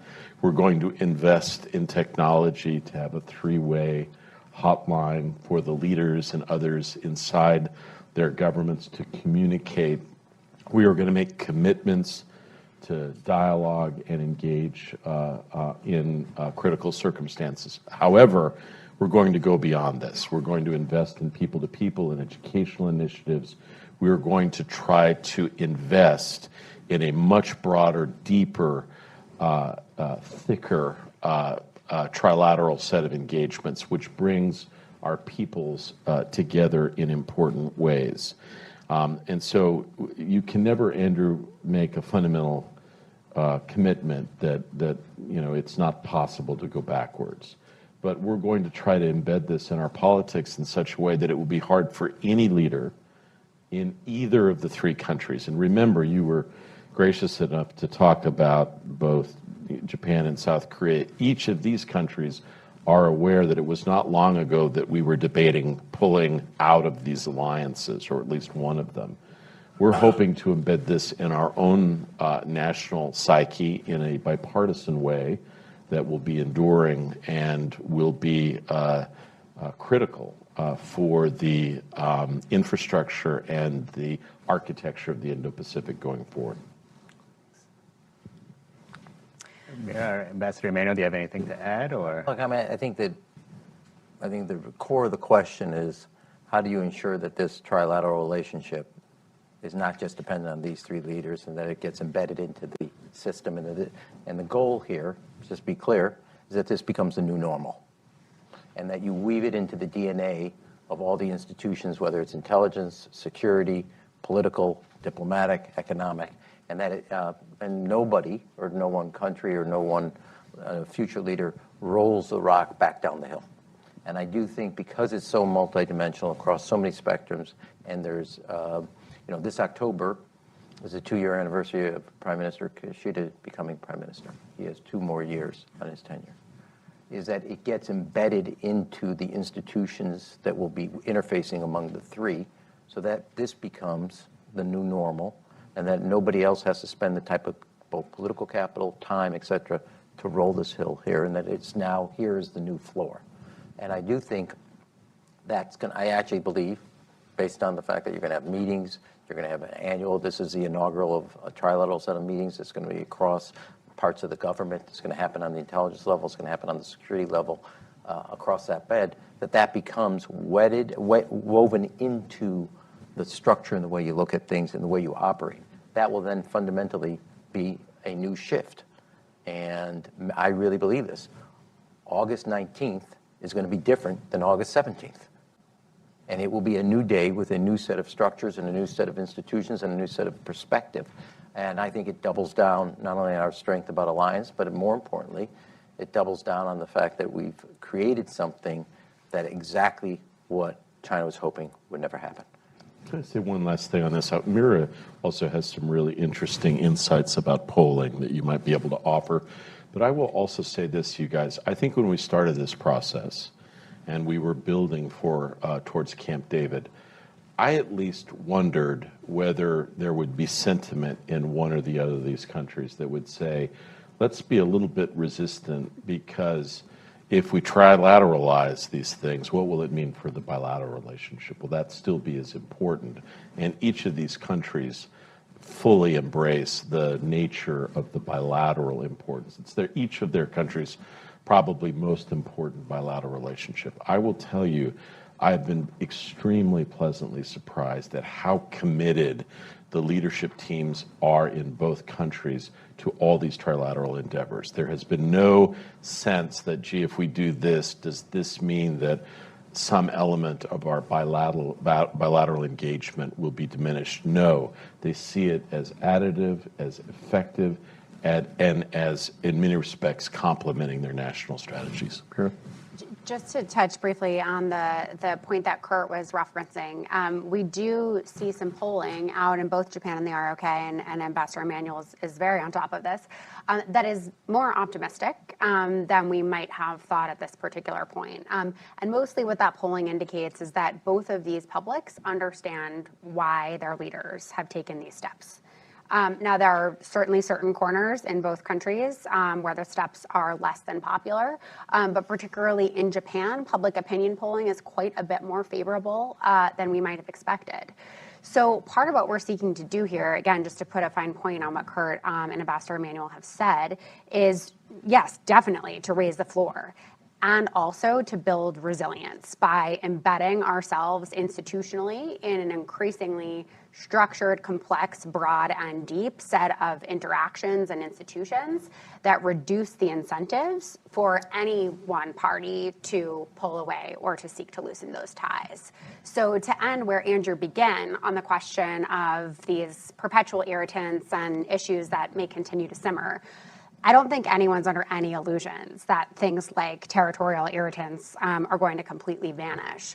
But their relative importance, the way that they're handled in any individual system, and how they are dealt with on balance with respect to the overwhelming number of things that are going well and positive interactions that very clearly serve the interests of all three, it's our view that we're creating the incentives for each one of our leaders to pick those more institutionalized, resilient forms of cooperation and deprioritize the irritant. Can I make one other closing? Sure. I apologize. No. One is, K-pop is really popular in Japan, but anime is really popular in Korea. You could try in Koreatown in Tokyo to get a table. It's going to take you months.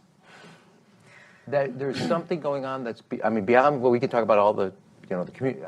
You guys will read the communique. I'm not going to, no. But on a serious note, but on a serious point, there's something below the communique that's happening on a cultural level, on a dynamic between the country and the people.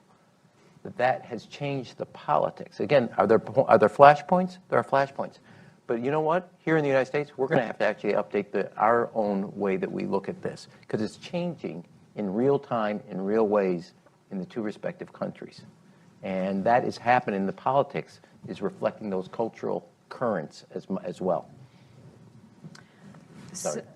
Thank you. Well, I want to turn to North Korea now and see if we could go a little bit deeper there. North Korea obviously looms as a common concern for all three countries, and it's been a large bolstering deterrence. Defense vis-a-vis North Korea has been a big priority for trilateral cooperation. So Mira, if we could start with you, can you just go over what some of the steps that the three countries have taken in recent months to bolster deterrence, what may be coming down the pike, and how has this changed the situation materially on the ground?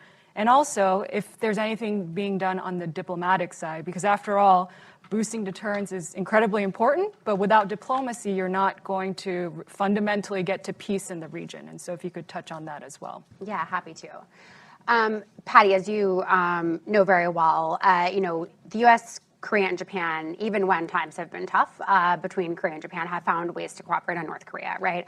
Because the threat and the challenge is so obvious and present to both of these allies that it's impossible not to. But one of the things that we have been very gratified to see as their ties have warmed and our trilateral cooperation has deepened is that the kind of shared resolve and understanding that we all bring to the DPRK challenge has grown along with it. So there are a number of ways in which we see that manifest. Obviously, we have, at this point, trilateral meetings at all levels of government. Our leaders are meeting for the first ever standalone trilateral summit on Friday. But over the course of this administration, this is actually the fourth trilateral leaders meeting, which is an impressive number. We've had huge success in our national security advisors' trilateral meetings, which have really been the engine of the leader level meetings that help to tee up the agenda and the program of work that the leaders will focus on.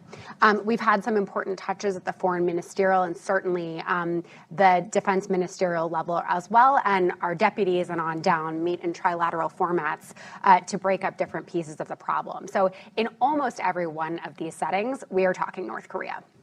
And depending on which building you're talking about, the problem might be different, but whether it's exchanging views on the picture that we see, how we understand the challenge, what we think the regime wants, we are exchanging those views incredibly regularly. We're using those fora to talk about things like ballistic missile defense cooperation, joint exercises, which we conduct regularly. We're increasingly looking closely and cooperating on areas including DPRK cyber challenges and cryptocurrency challenges. And you'll see more on that in the statements and fact sheet that we release on Friday. So the picture has gotten increasingly broad and deep, and I think the exchange is quite open and frequent amongst our three countries. In Cambodia, when the leaders met last November, we released a statement that we called the Phnom Penh Statement. It was quite detailed and has set out the program of work that we've been working on since.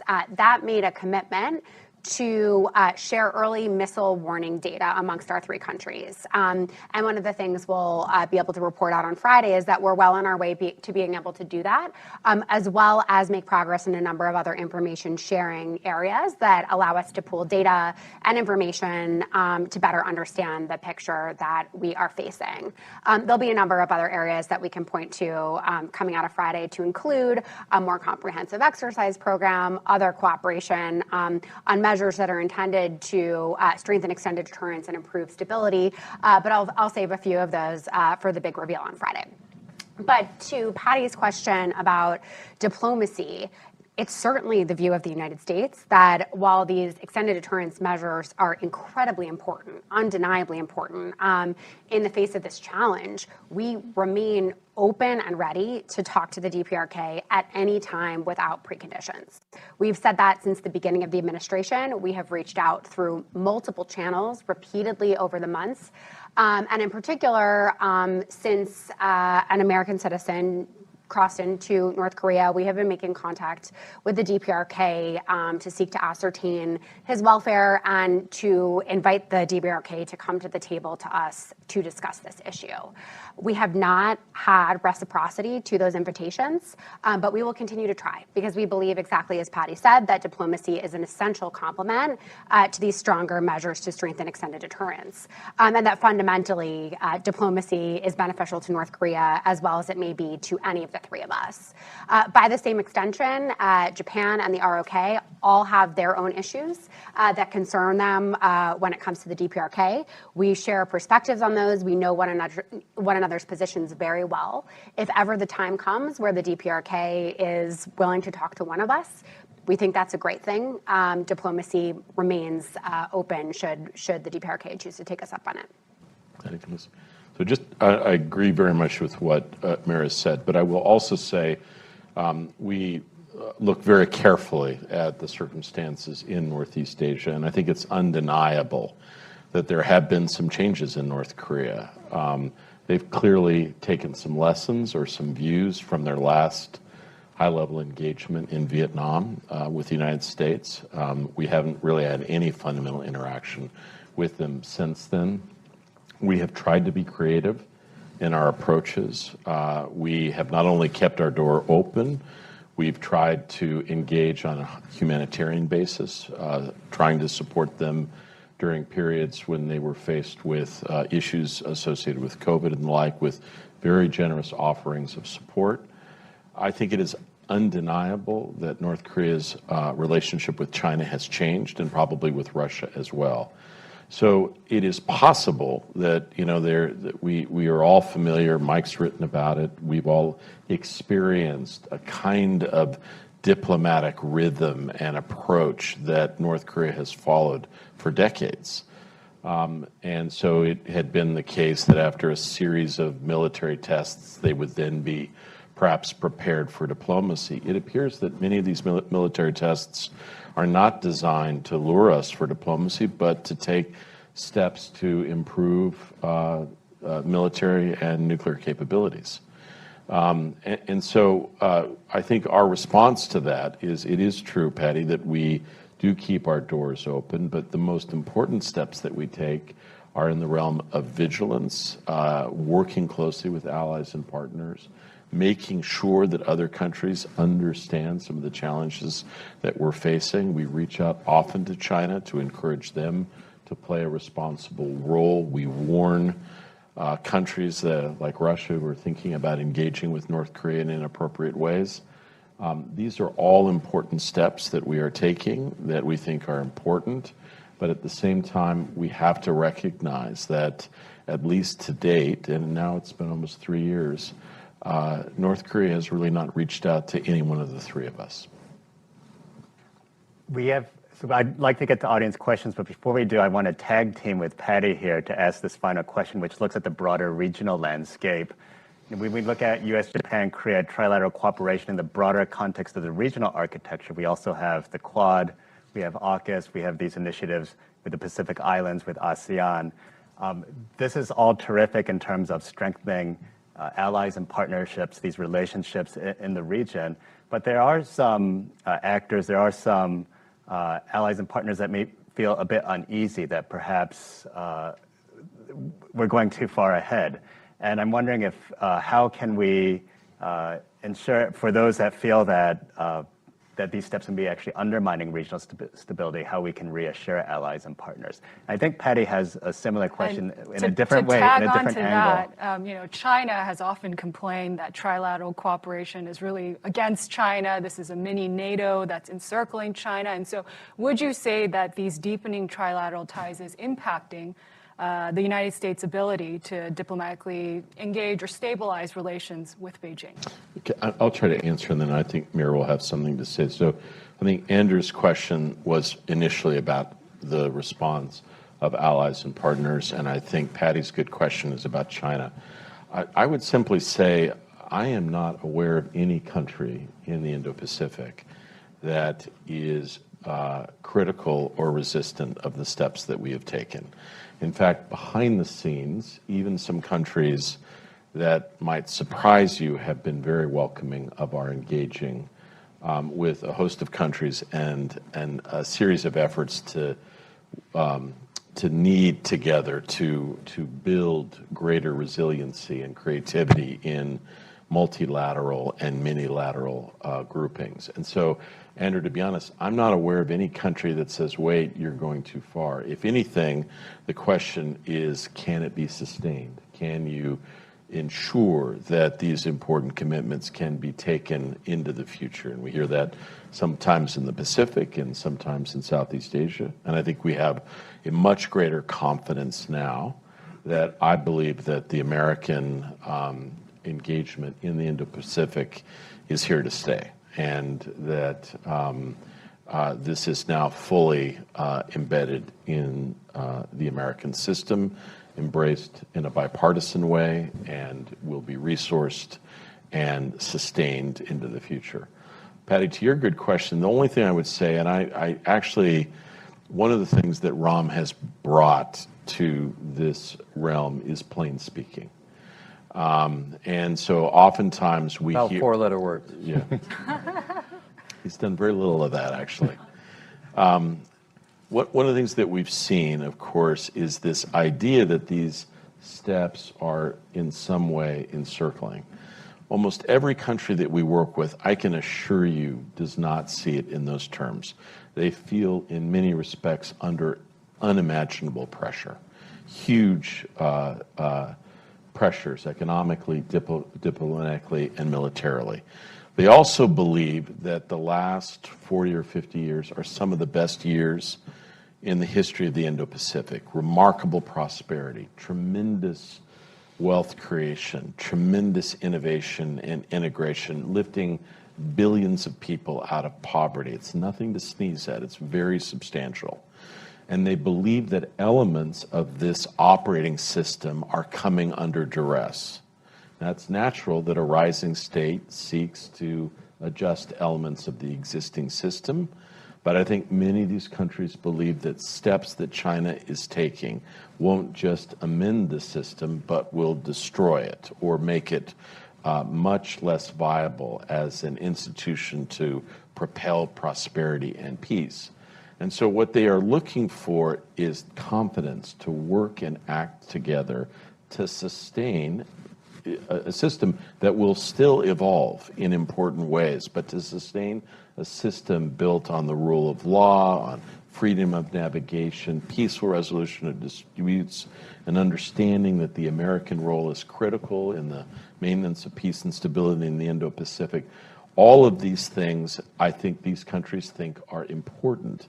And so, Patty, I just would simply say that I don't think many countries accept the idea that this is somehow a noose or a effort to contain China. All these countries have deep, profound economic and political interests in a steady and stable relationship with China. What they sense and what they witness is a China whose actions have demonstrably changed in recent years in ways that threaten their security and that raise larger concerns both nationally and in the region. What I'll add here, Patty, is the tack that we plan to take, right, with this trilateral partnership. What you can expect to see from us and what message I think that will send to the region. And that is going to be an overwhelmingly affirmative message. One of the many beauties of the moment that we are living in with this extraordinary alignment between the US, Japan, and ROK is that this is no longer a partnership that is solely focused on security from a single threat actor in a narrow set of issues. This is a broad and deep partnership that touches so many different aspects of what we do in the Indo-Pacific. So one of the central messages you're going to hear from us on Friday is that this is now a partnership for the whole Indo-Pacific. One of the many major changes that has come out of the ROK under the Yoon administration is that the ROK issued its very first Indo-Pacific strategy, which puts us in a position with Japan and the ROK to be able to work side by side in the full implementation of our highly complementary strategies all over the region. You know, some of the deliverables that we discuss on Friday will include ways that we can work together better in Southeast Asia, how we can work together better in the Pacific Islands, how we can work together better to reinforce the regional economic order, and to provide more effective and efficient security and development assistance. These are all things that our partners in the Indo-Pacific want and they need, and that our countries individually are already delivering, but we can do better if we're standing together. So like the lens that is on our Indo-Pacific strategy, the way that we have fashioned the Quad, our aim is to show that everybody is better off when these three countries are working together because it happens to be true. I'm just going to be, I know you want to get to questions, but as I like to say, does anybody have questions for my answers? So I'm just going to go, look, nobody in the region wants an untethered, unanchored China. If you think this starts at the trilat's the problem, we got to go back to zero here. I think President Biden doesn't get the full credit, in my view, for having China basically in the region will never win the award for the good neighbor policy. They have land conflict with India. They just fired water cannons at the Philippines Coast Guard, an operation. They're in conflict constantly on the Senkaku Islands and violating that EEZ. They fired 5 missiles into Japan's EEZ post Nancy Pelosi's visit. They've had economic coercion as recently as 2017 against Korea, and then just ending that with Australia. That is, I'm just doing it by memory, and I'm probably missing half of it. This region is desperate for more of America, all of America, not just its strategic, not just its battleships, not just, but its political front, its economic front, its engagement with the region. China is unanchored, untethered, is a risk to the region. And the fact is, in the region, whether it's the Quad, whether it's this new trilat, what was left off your list, with also Philippines making major efforts with us on the islands, whether it's AUKUS, is a restructuring because people understand and a strengthening of America's alliance and commitments to the region. And in fact, that is exactly, it's welcomed. And I can tell you that on the diplomatic side, across the spectrum, not just with developed countries, but the Pacific Islands, others in the region, how much of my colleagues in Tokyo are so appreciative about what's about to happen on Friday. And so I would actually say the inverse, which is when it comes to disruption or caution, is not the trilateral process. It's actually all the coercion and the conflict and the constant harassing of others on a geographic basis or resource basis, or what's going on in fishing rights, water, mineral rights, what's going on resources exploration. That is what's actually disruptive. Great, thank you. Well, we're going to turn it over to Q&A now. We'll go with the gentleman first here. If you can identify your name and affiliation. And Hi, Dimitri with the Financial Times. And I'd just like to say I think we should dub you Casey in the Sunshine Band with all the optimism up there. My question is, do you think what's happening on Friday is going to be, when historians look back, the first important step towards a collective security agreement between the three allies? And separately, will you also mention anything about the second Thomas Sowell in the statements on Friday? So, look, Dimitri, I think the agreements and the engagements on Friday will be a substantial step forward in recognizing the common security picture that each of the countries are facing along the lines that Ambassador Manuel and Mira have indicated. We are taking some initial, quite substantial steps towards recognizing that we face a common horizon and that it will require common actions. I think those are substantial steps. I think we can imagine a future with more ambition, but I think it's very careful. Like you opened your comments by saying a lot of optimism out there. The key is not to get too far over your skis, to take this a step at a time, to build appropriately, to not get beyond the domestic context of which we are dealing. Each country has the confidence in the strongest possible relationship with the United States, and we will explore how to extend elements of those bilateral engagements into a trilateral setting. But we will do it prudently, we will do it carefully, and we will do it responsibly. And then I do want to just underscore that when Mira says that these leaders share our views about a common security environment, I think we will hear the leaders speak together about the situation in Ukraine and the need for vigilance. You will hear commentary and statements about the need to maintain peace and stability across the Taiwan Strait. You will hear also a view that abiding by international law in international waterways is a central feature of the maintenance of peace and stability.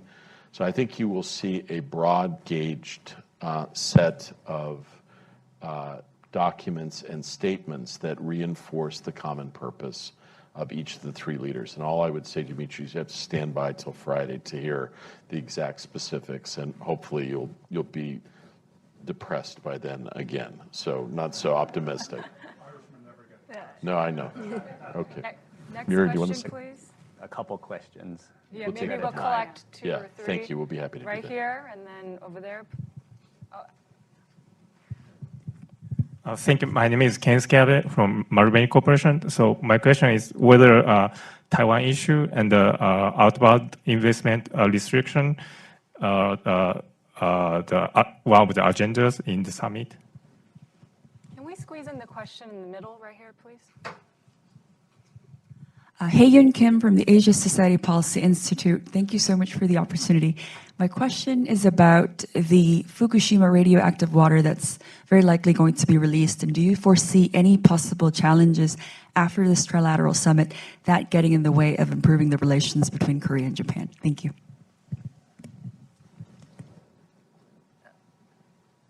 Just right here. We'll just take it all in and you guys Yeah, could great. choose, pick Thank and you. choose. Should we just say yes? Thank you.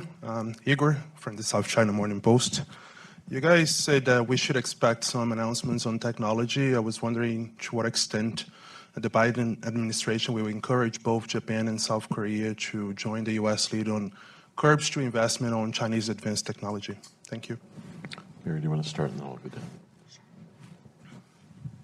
I'm happy to take the question on Taiwan. I'll note that in the past, in our last statement in Phnom Penh, Cambodia, there's already significant language in which we take a trilateral position on Taiwan. I think it's very clear. It's certainly something the president raises in every meeting with close partners. It's an issue that matters deeply and is close to all of our hearts. Each one of our countries has a clear position on the importance of peace and stability in Taiwan, so I would expect that to come up. And I would say to your good question, one of the things that is important in these trilateral settings, and I've witnessed it myself, is each leader thinks it's important to update on specific national initiatives or other things that we're working towards. So I would fully expect that President Biden would explain his rationale and the steps that the U.S. government is taking, both with respect to outbound investment, other initiatives that we're likely to take in the realms of the IRA implementation and the like. Our partners are continually engaging in those discussions. We have very active dialogues on all things that we're doing on the technology front. And I think it would be fair to say that both Japan and South Korea are more aligned on technology-related issues than I think are widely understood. I do also believe that there have been discussions among all three countries about Fukushima. I believe that the IAEA has been very clear about its findings. I think that has been accepted generally in all three countries, and I believe that there will be continuing appropriate discussions among all three. Ram? One is if you looked at all three countries in the last year and produced their own national security documents, as it relates to the overall view, every one of them are not only complementary of each other, any one of us could have written the other one country's national security documents. And this is a byproduct of that kind of common vision, shared foundation. Two, to Fukushima, I'm going up at the end of the month. I'm going to go have dinner up in Fukushima. Fish dinner. They have been unbelievably transparent. I say this, they've brought the international community in, been unbelievably scientifically based in their efforts of being forthright with the public. A lot different than basically saying we're not publishing youth unemployment numbers anymore. And second is that, thank you very much for laughing at that one. Second is, you take a look at the 4 nuclear plants by China on the coast. It's close to 4 to 5 times worse when it comes to sense of the distribution into the water of nuclear material or any type of. Japan has done a heroic effort over the years to do exactly what they're supposed to do, to be a good citizen, good world citizen. That is in direct contrast to what China's done with their nuclear plants. And they've been forthright with all the information and transparent over the years. And then third, I would just say, as it relates to trade and economics, one is we just ended the 4th year in a row where Japan is the #1 foreign direct investor in the United States. And the United States, for the 4 consecutive years, #1 direct investor in Japan. Second is that the United States has now replaced China and Korea being the #1 exporting market. And I think that the economics of each other's countries, the investments in either agriculture or automotive technology, is reflective of the fact that there's not only a great deal of economic opportunity in all 3 countries, you actually are going to start investing in countries that respect the rule of law, investing in countries that give you legal certainty, and respecting in countries where information is transparent so you can make a good decision based on the bottom line of the business. And that is actually what is bringing a lot of countries together. Just one thing on this good point that Ron makes. Kurt's going to pay for the dinner. And for I would love to. Thank you. The idea of the investment and the engagement between our countries does not get enough attention. And so in the 2.5 years since President Biden has been the President of the United States, just give you an example, South Korea has invested over $100 billion in the United States in new technological pursuits. That is a remarkable vote of confidence, and the same dynamic is underway with Japan as well. So I think, again, Dmitry warns us not to be too optimistic. There are times in global politics where it's appropriate to focus on an important step, and this is one of those times. I think that's a terrific way to close our conversation. So Ambassador Emanuel, Kurt, and Mira, I want to thank you again for stopping by Brookings to just share your thoughts. What is the state of U.S. policy towards China? What are they trying to achieve? Well, that's a good question. One of the only things that the Trump and Biden administrations have agreed on is that the US is, in different ways, too commercially exposed to China. That resulted in something called decoupling, sometimes under the Trump administration and former US trade representative Robert Lighthizer. It's always meant something around securing American supply chains against China. It started particularly in 2018 with lots of noise and fanfare with those extensive tariffs on a very large share of US imports from China. More recently, you've heard a lot about de-risking the economy rather than decoupling, diversifying supply chains, concepts like reshoring production, bringing things that are made in China back to the US, friendshoring, which has meant bringing production out of China and to countries that America finds more reliable, and some element of self-sufficiency on national security grounds. But it's been a big blend of different priorities from the two different administrations, all sort of bundled together under those decoupling and de-risking words. It was hard to miss the pivot to a more antagonistic US-China policy under President Trump. But to an extent, some of that is continuing under Biden, although perhaps with a bit less fanfare. Yeah, I think it's often missed out that obviously all of those Trump tariffs, they remain in place. So it's best to think of Biden's policies towards China as stacked on top of the ones which were largely already brought in during the Trump administration.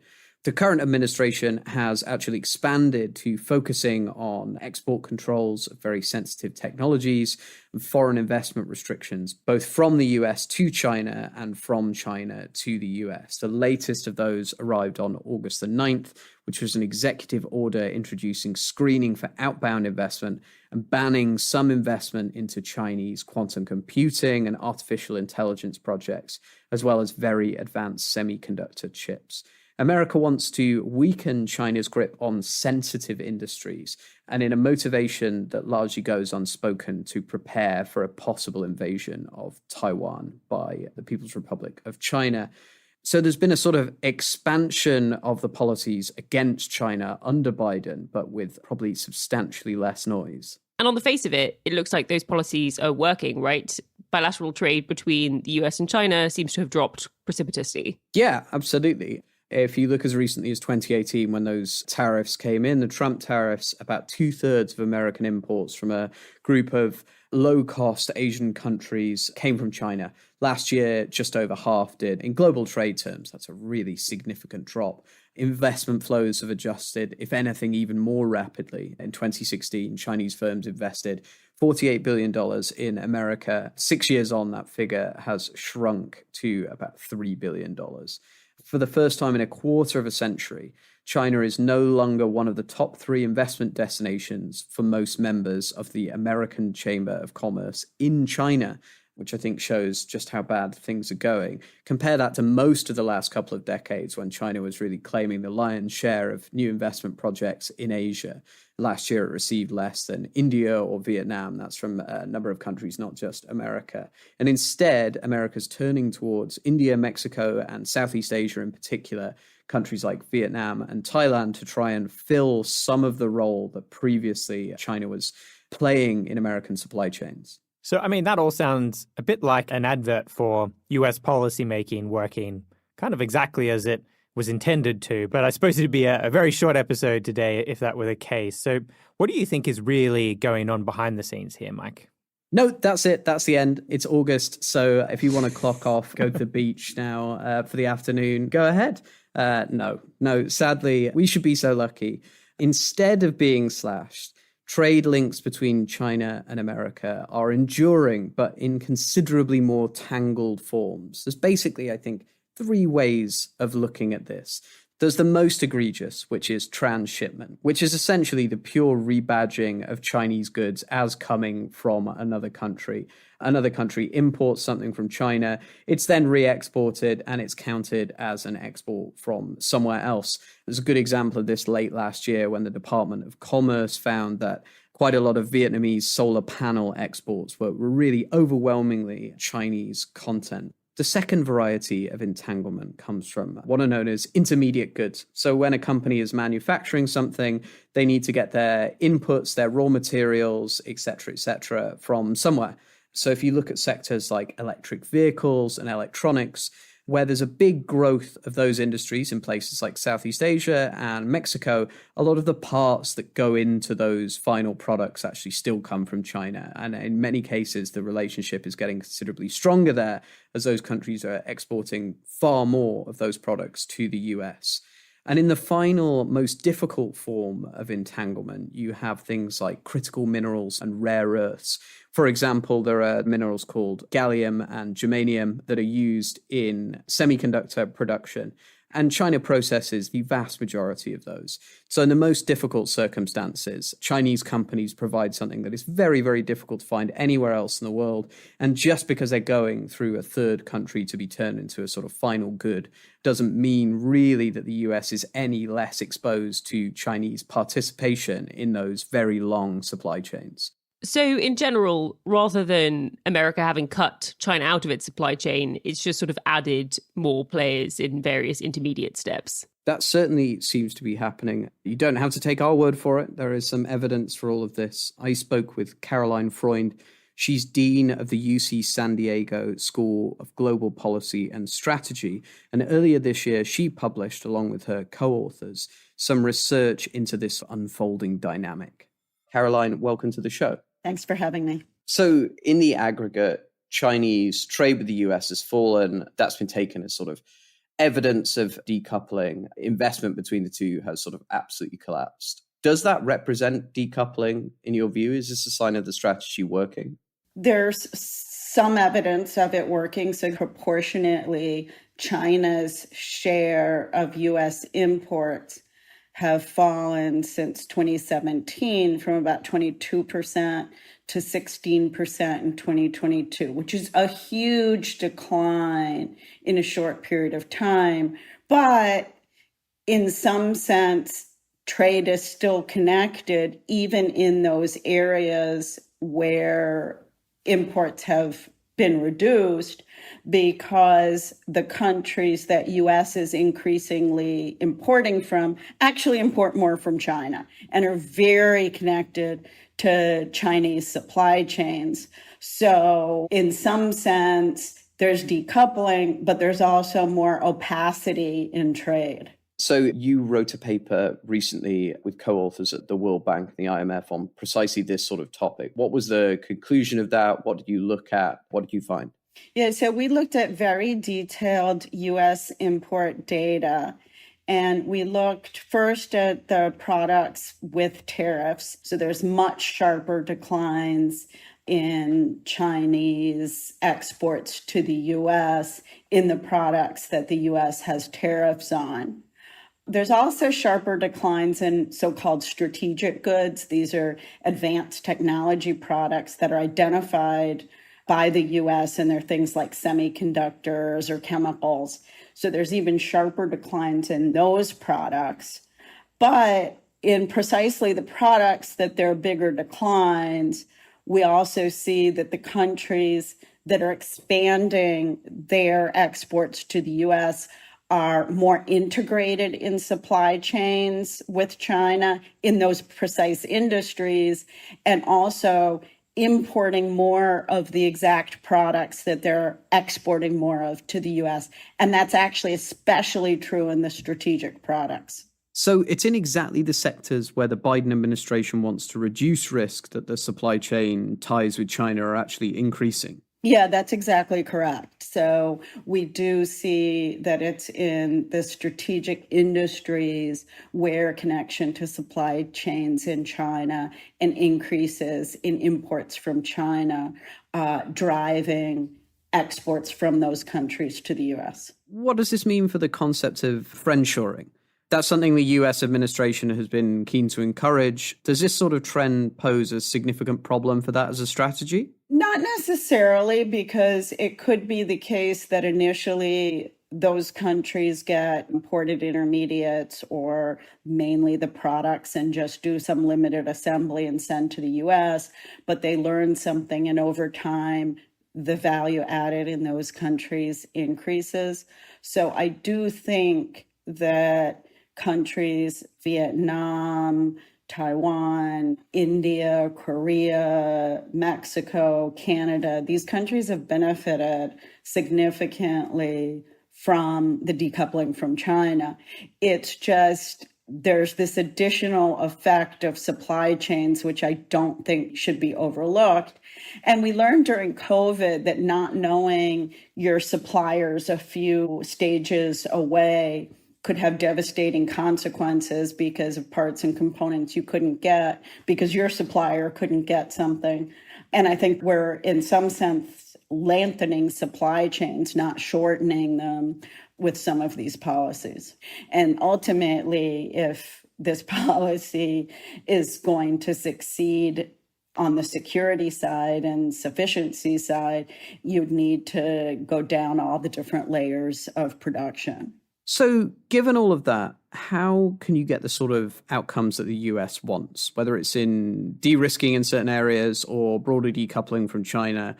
Can you get those outcomes at all? Is there something that could be done that isn't being done at the moment, given what we think are the sort of issues with the policy as it stands? Oh, absolutely. I mean, there are carrots and there are sticks. So we're definitely pulling out the stick with respect to China, but we could be pulling out a lot more carrots with respect to other trade partners.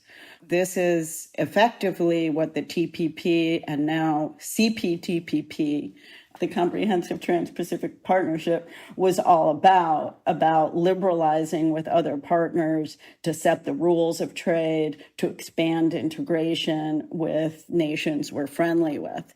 Now, to do that, we also have to offer some carrots, which are typically market access. And for some reason, the government's been hesitant to do that. So I think we could be doing a lot more. Instead of industrial policy and focusing on producing things at home, we could be focusing on creating really efficient economic supply chains with countries that we don't face the same kind of risks that we face with China. That's really interesting. So there's a way in which security goals with regard to China specifically would be easier to achieve if the last 7 years or so of American withdrawal from these multilateral trade deals hadn't happened. Then it would be easier to get other Asian economies on side as far as supply chains go from within the framework of something like CPTPP.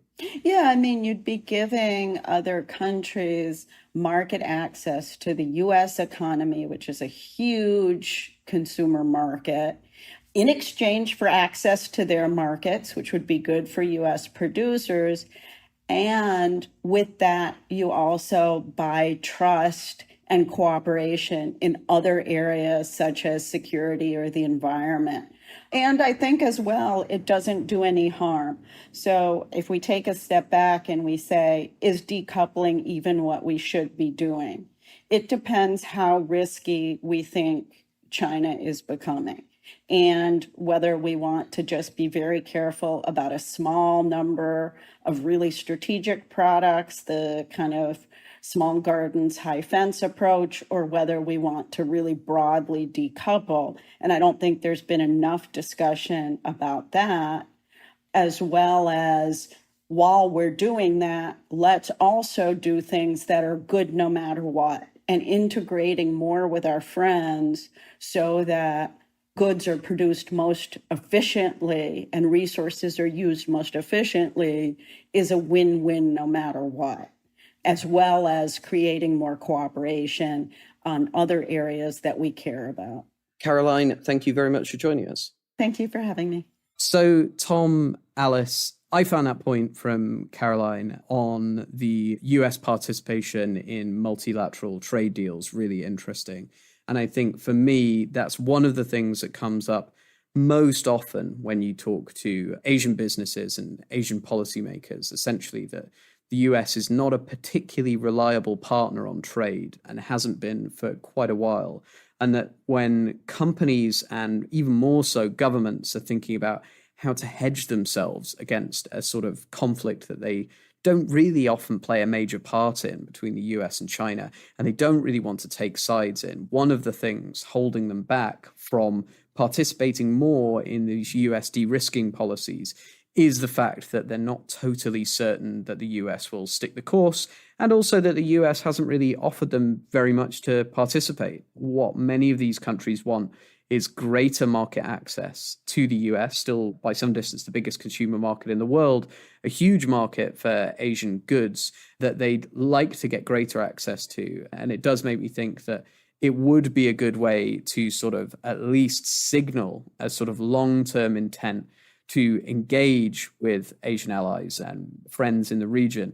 I think that the difficulty of that is obviously that you have a US political situation where major trade deals are essentially completely off the menu, basically for both parties, really, but maybe particularly the Republican Party. So it does make encouraging that sort of more positive relationship, I think Caroline described it as the carrot as well as the stick, much more difficult.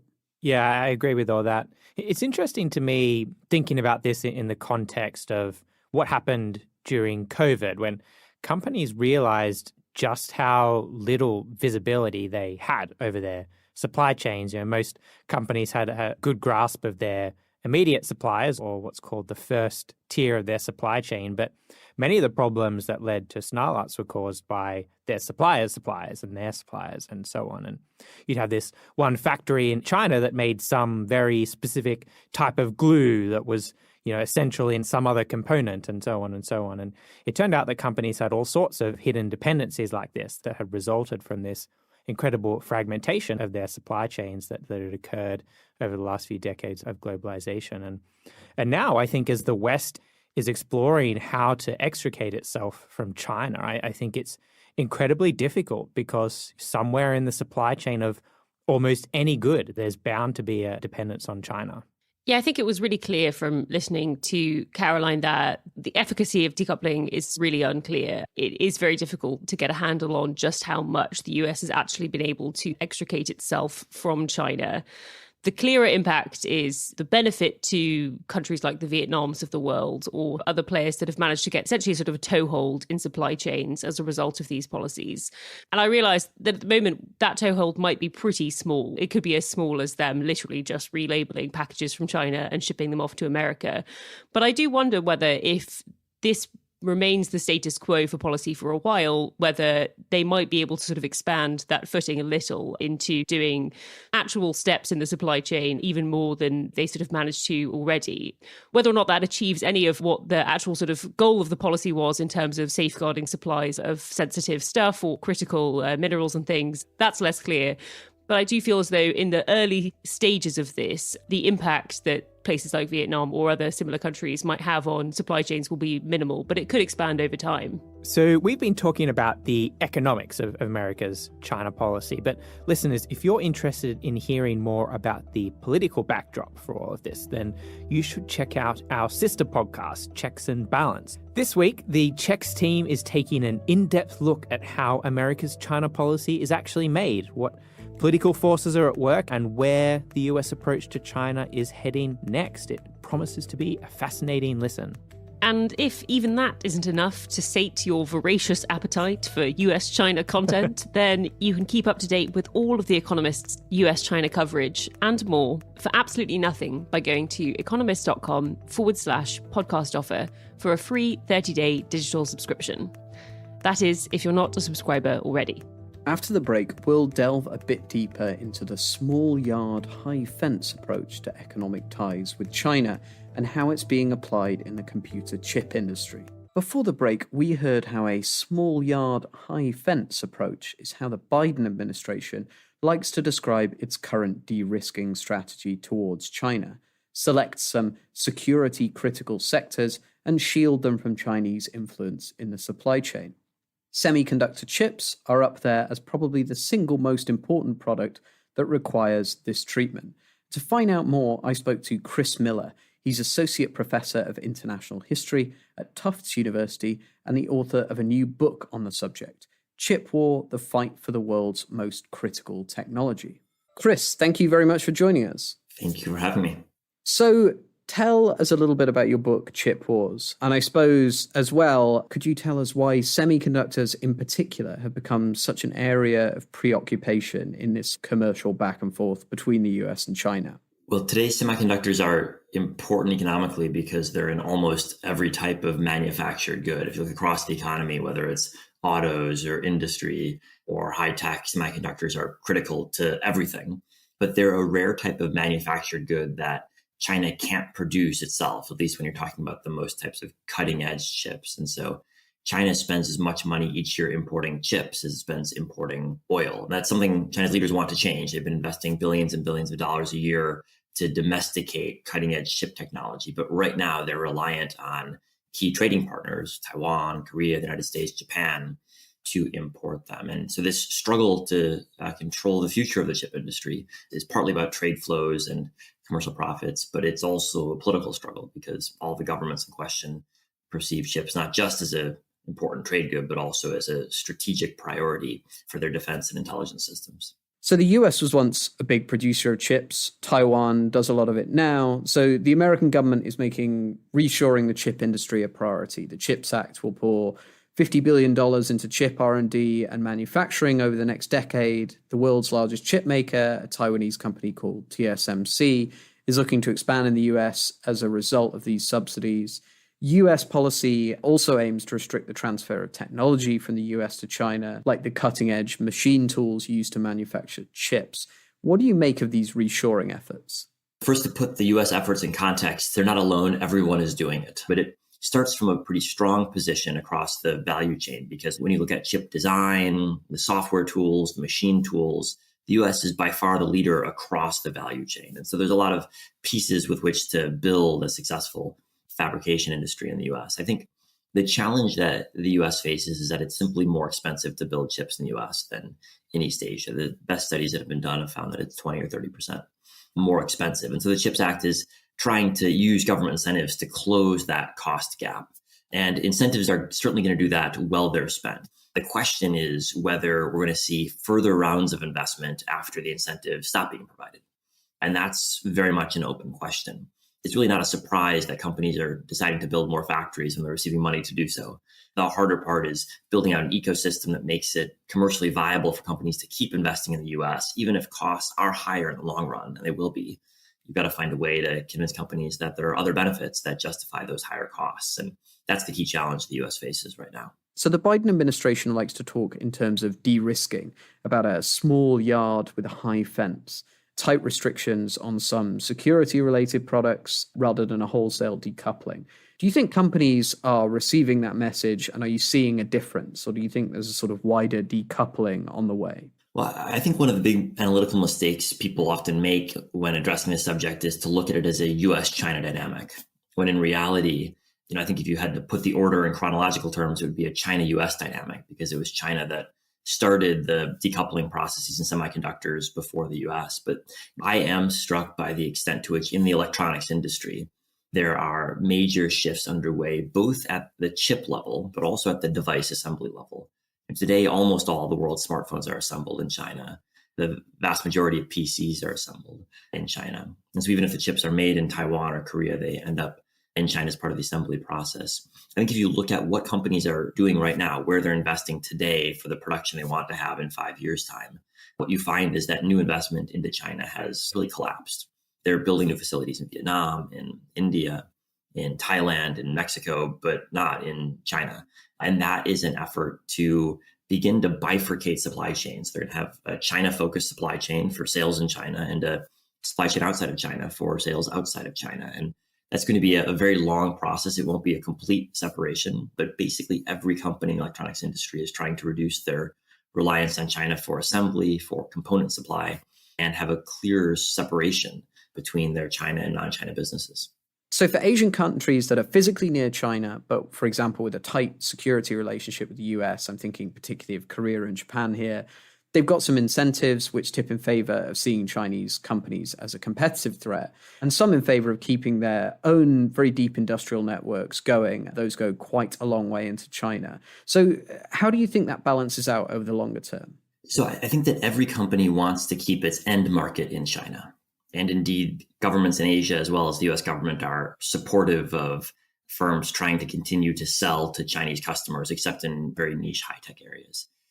Next to that, companies are realizing that they're facing competition from Chinese competitors. And so every firm in Asia, every multinational that's operating in China is trying to balance those two aspects, to limit the capacities of Chinese competitors while maintaining access to the Chinese end market. I think next to that, within Asia, you've got different political views among different governments, which shapes the context in which companies operate. So in Japan, which is doubling defense spending as a share of GDP precisely because they see China as a primary security threat, there's really no doubt where the government stands on this issue. Whereas in Singapore, the government is very open about trying to play both sides off of each other and get the best deal from both Beijing and Washington. So companies from different countries face different domestic politics as well as they try to navigate their business operations in China. So you're quite right in that comment that people often look at this as a US-China thing, but in fact the decoupling or de-risking in semiconductors certainly started as a Chinese aim. Now the US has responded. You've had the CHIPS Act, you've got the export controls. How does China respond to all of that?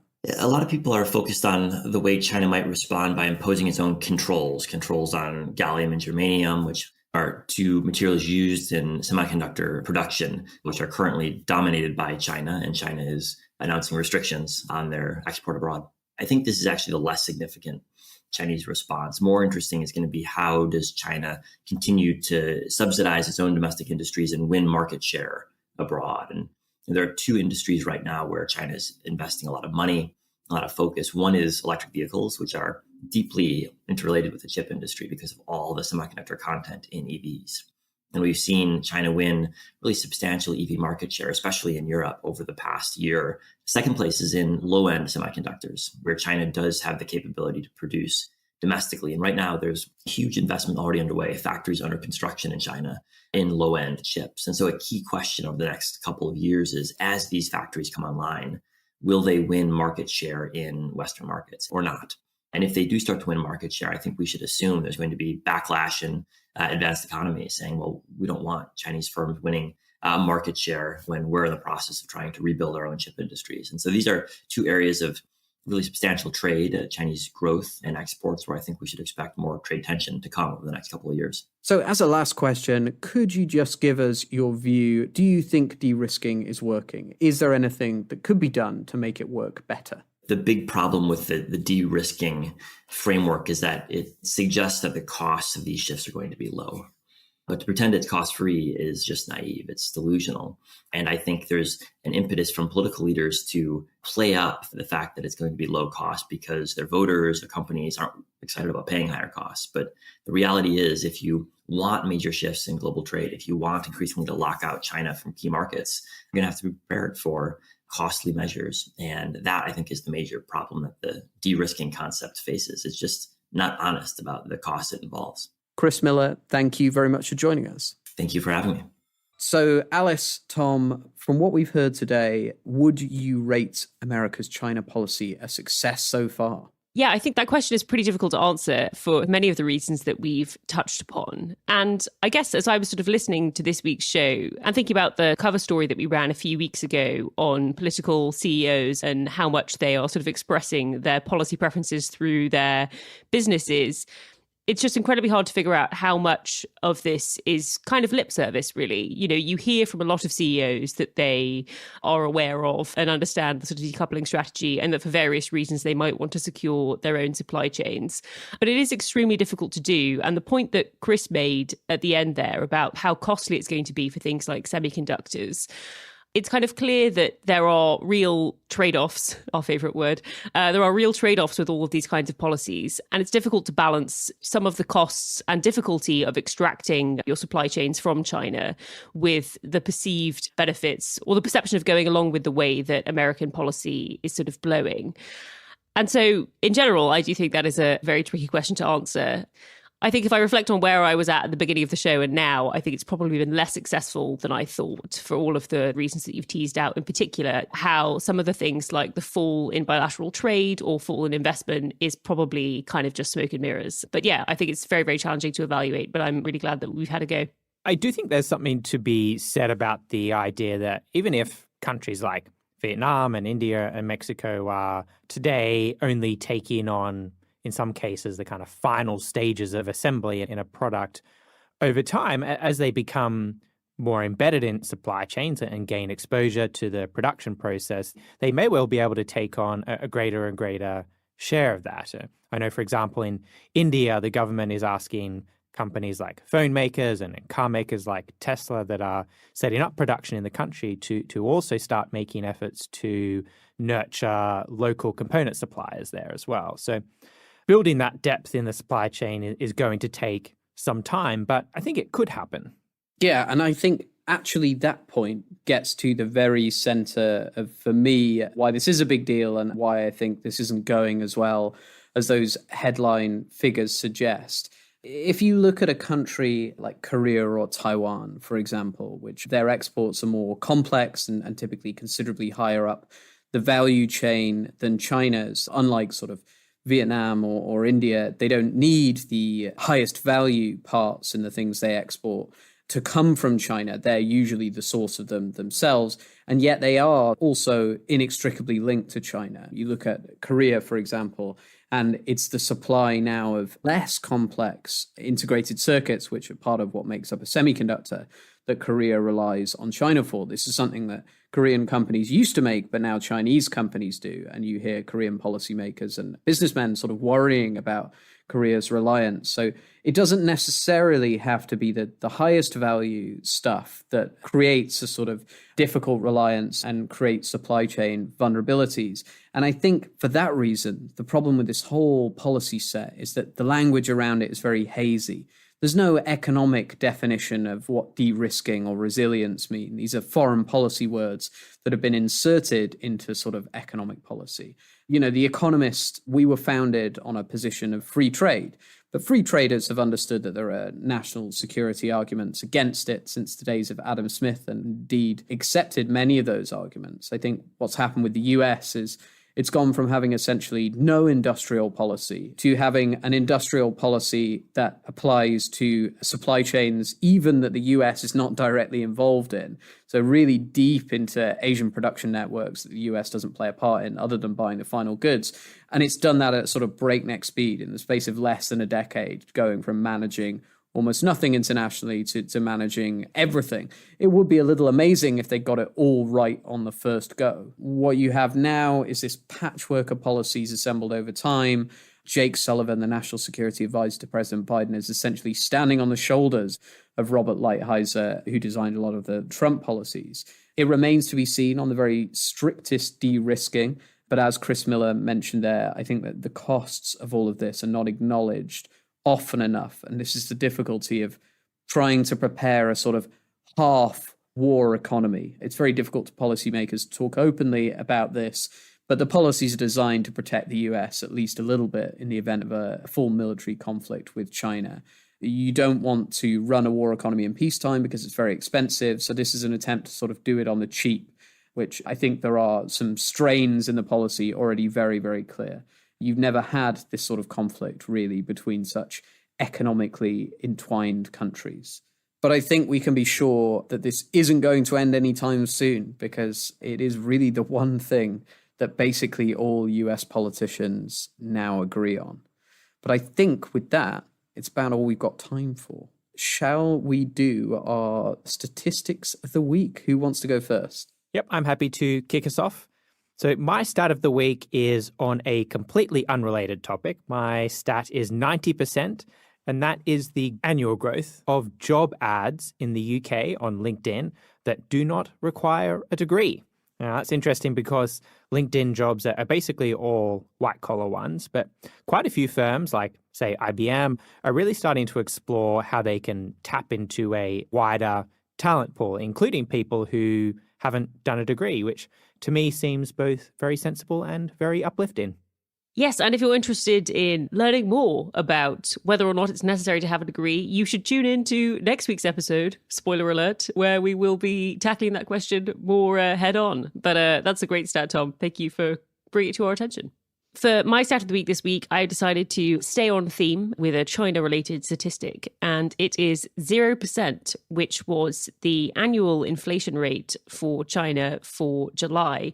And that was actually a decline of 0.2% month on month. So China is flirting on the brink of deflation, which is kind of mad when you consider the problems that everyone in the rest of the world is having with rampant inflation all over the developed world that is proving pretty tricky to get under control. It seems like the disparity is mostly explained by the differences in COVID stimulus. So in the Western world, people tend to give a lot of stimulus to consumers and businesses and kept monetary policy very easy and also didn't shut down their economies for 3 years. In China, they seem to be struggling with the opposite problem, having essentially locked down for 3 years. But still, you tend to think of the global economy as moving relatively in sync. And so it's sort of mad that we can have basically deflation in one of the world's biggest economies and real problems with torrid inflation everywhere else. So my statistic of the week is also something that the Chinese economy is having some difficulties with, but it's 21.3%, and it's the urban youth unemployment rate in June. If you find yourself thinking that June is a little bit out of date, you'd rather hear the July figure, then bad news, because you never will. The Chinese National Bureau of Statistics has discontinued the series. Surely a coincidence that June's level was the highest on record of the series. Statisticians work very hard on these things, and sometimes the series just needs tinkering with, needs some methodological change. We'll check in on that again, maybe in a few months, and see if they've worked it out. With that, I'd like to thank our guests, Caroline Freund and Chris Miller.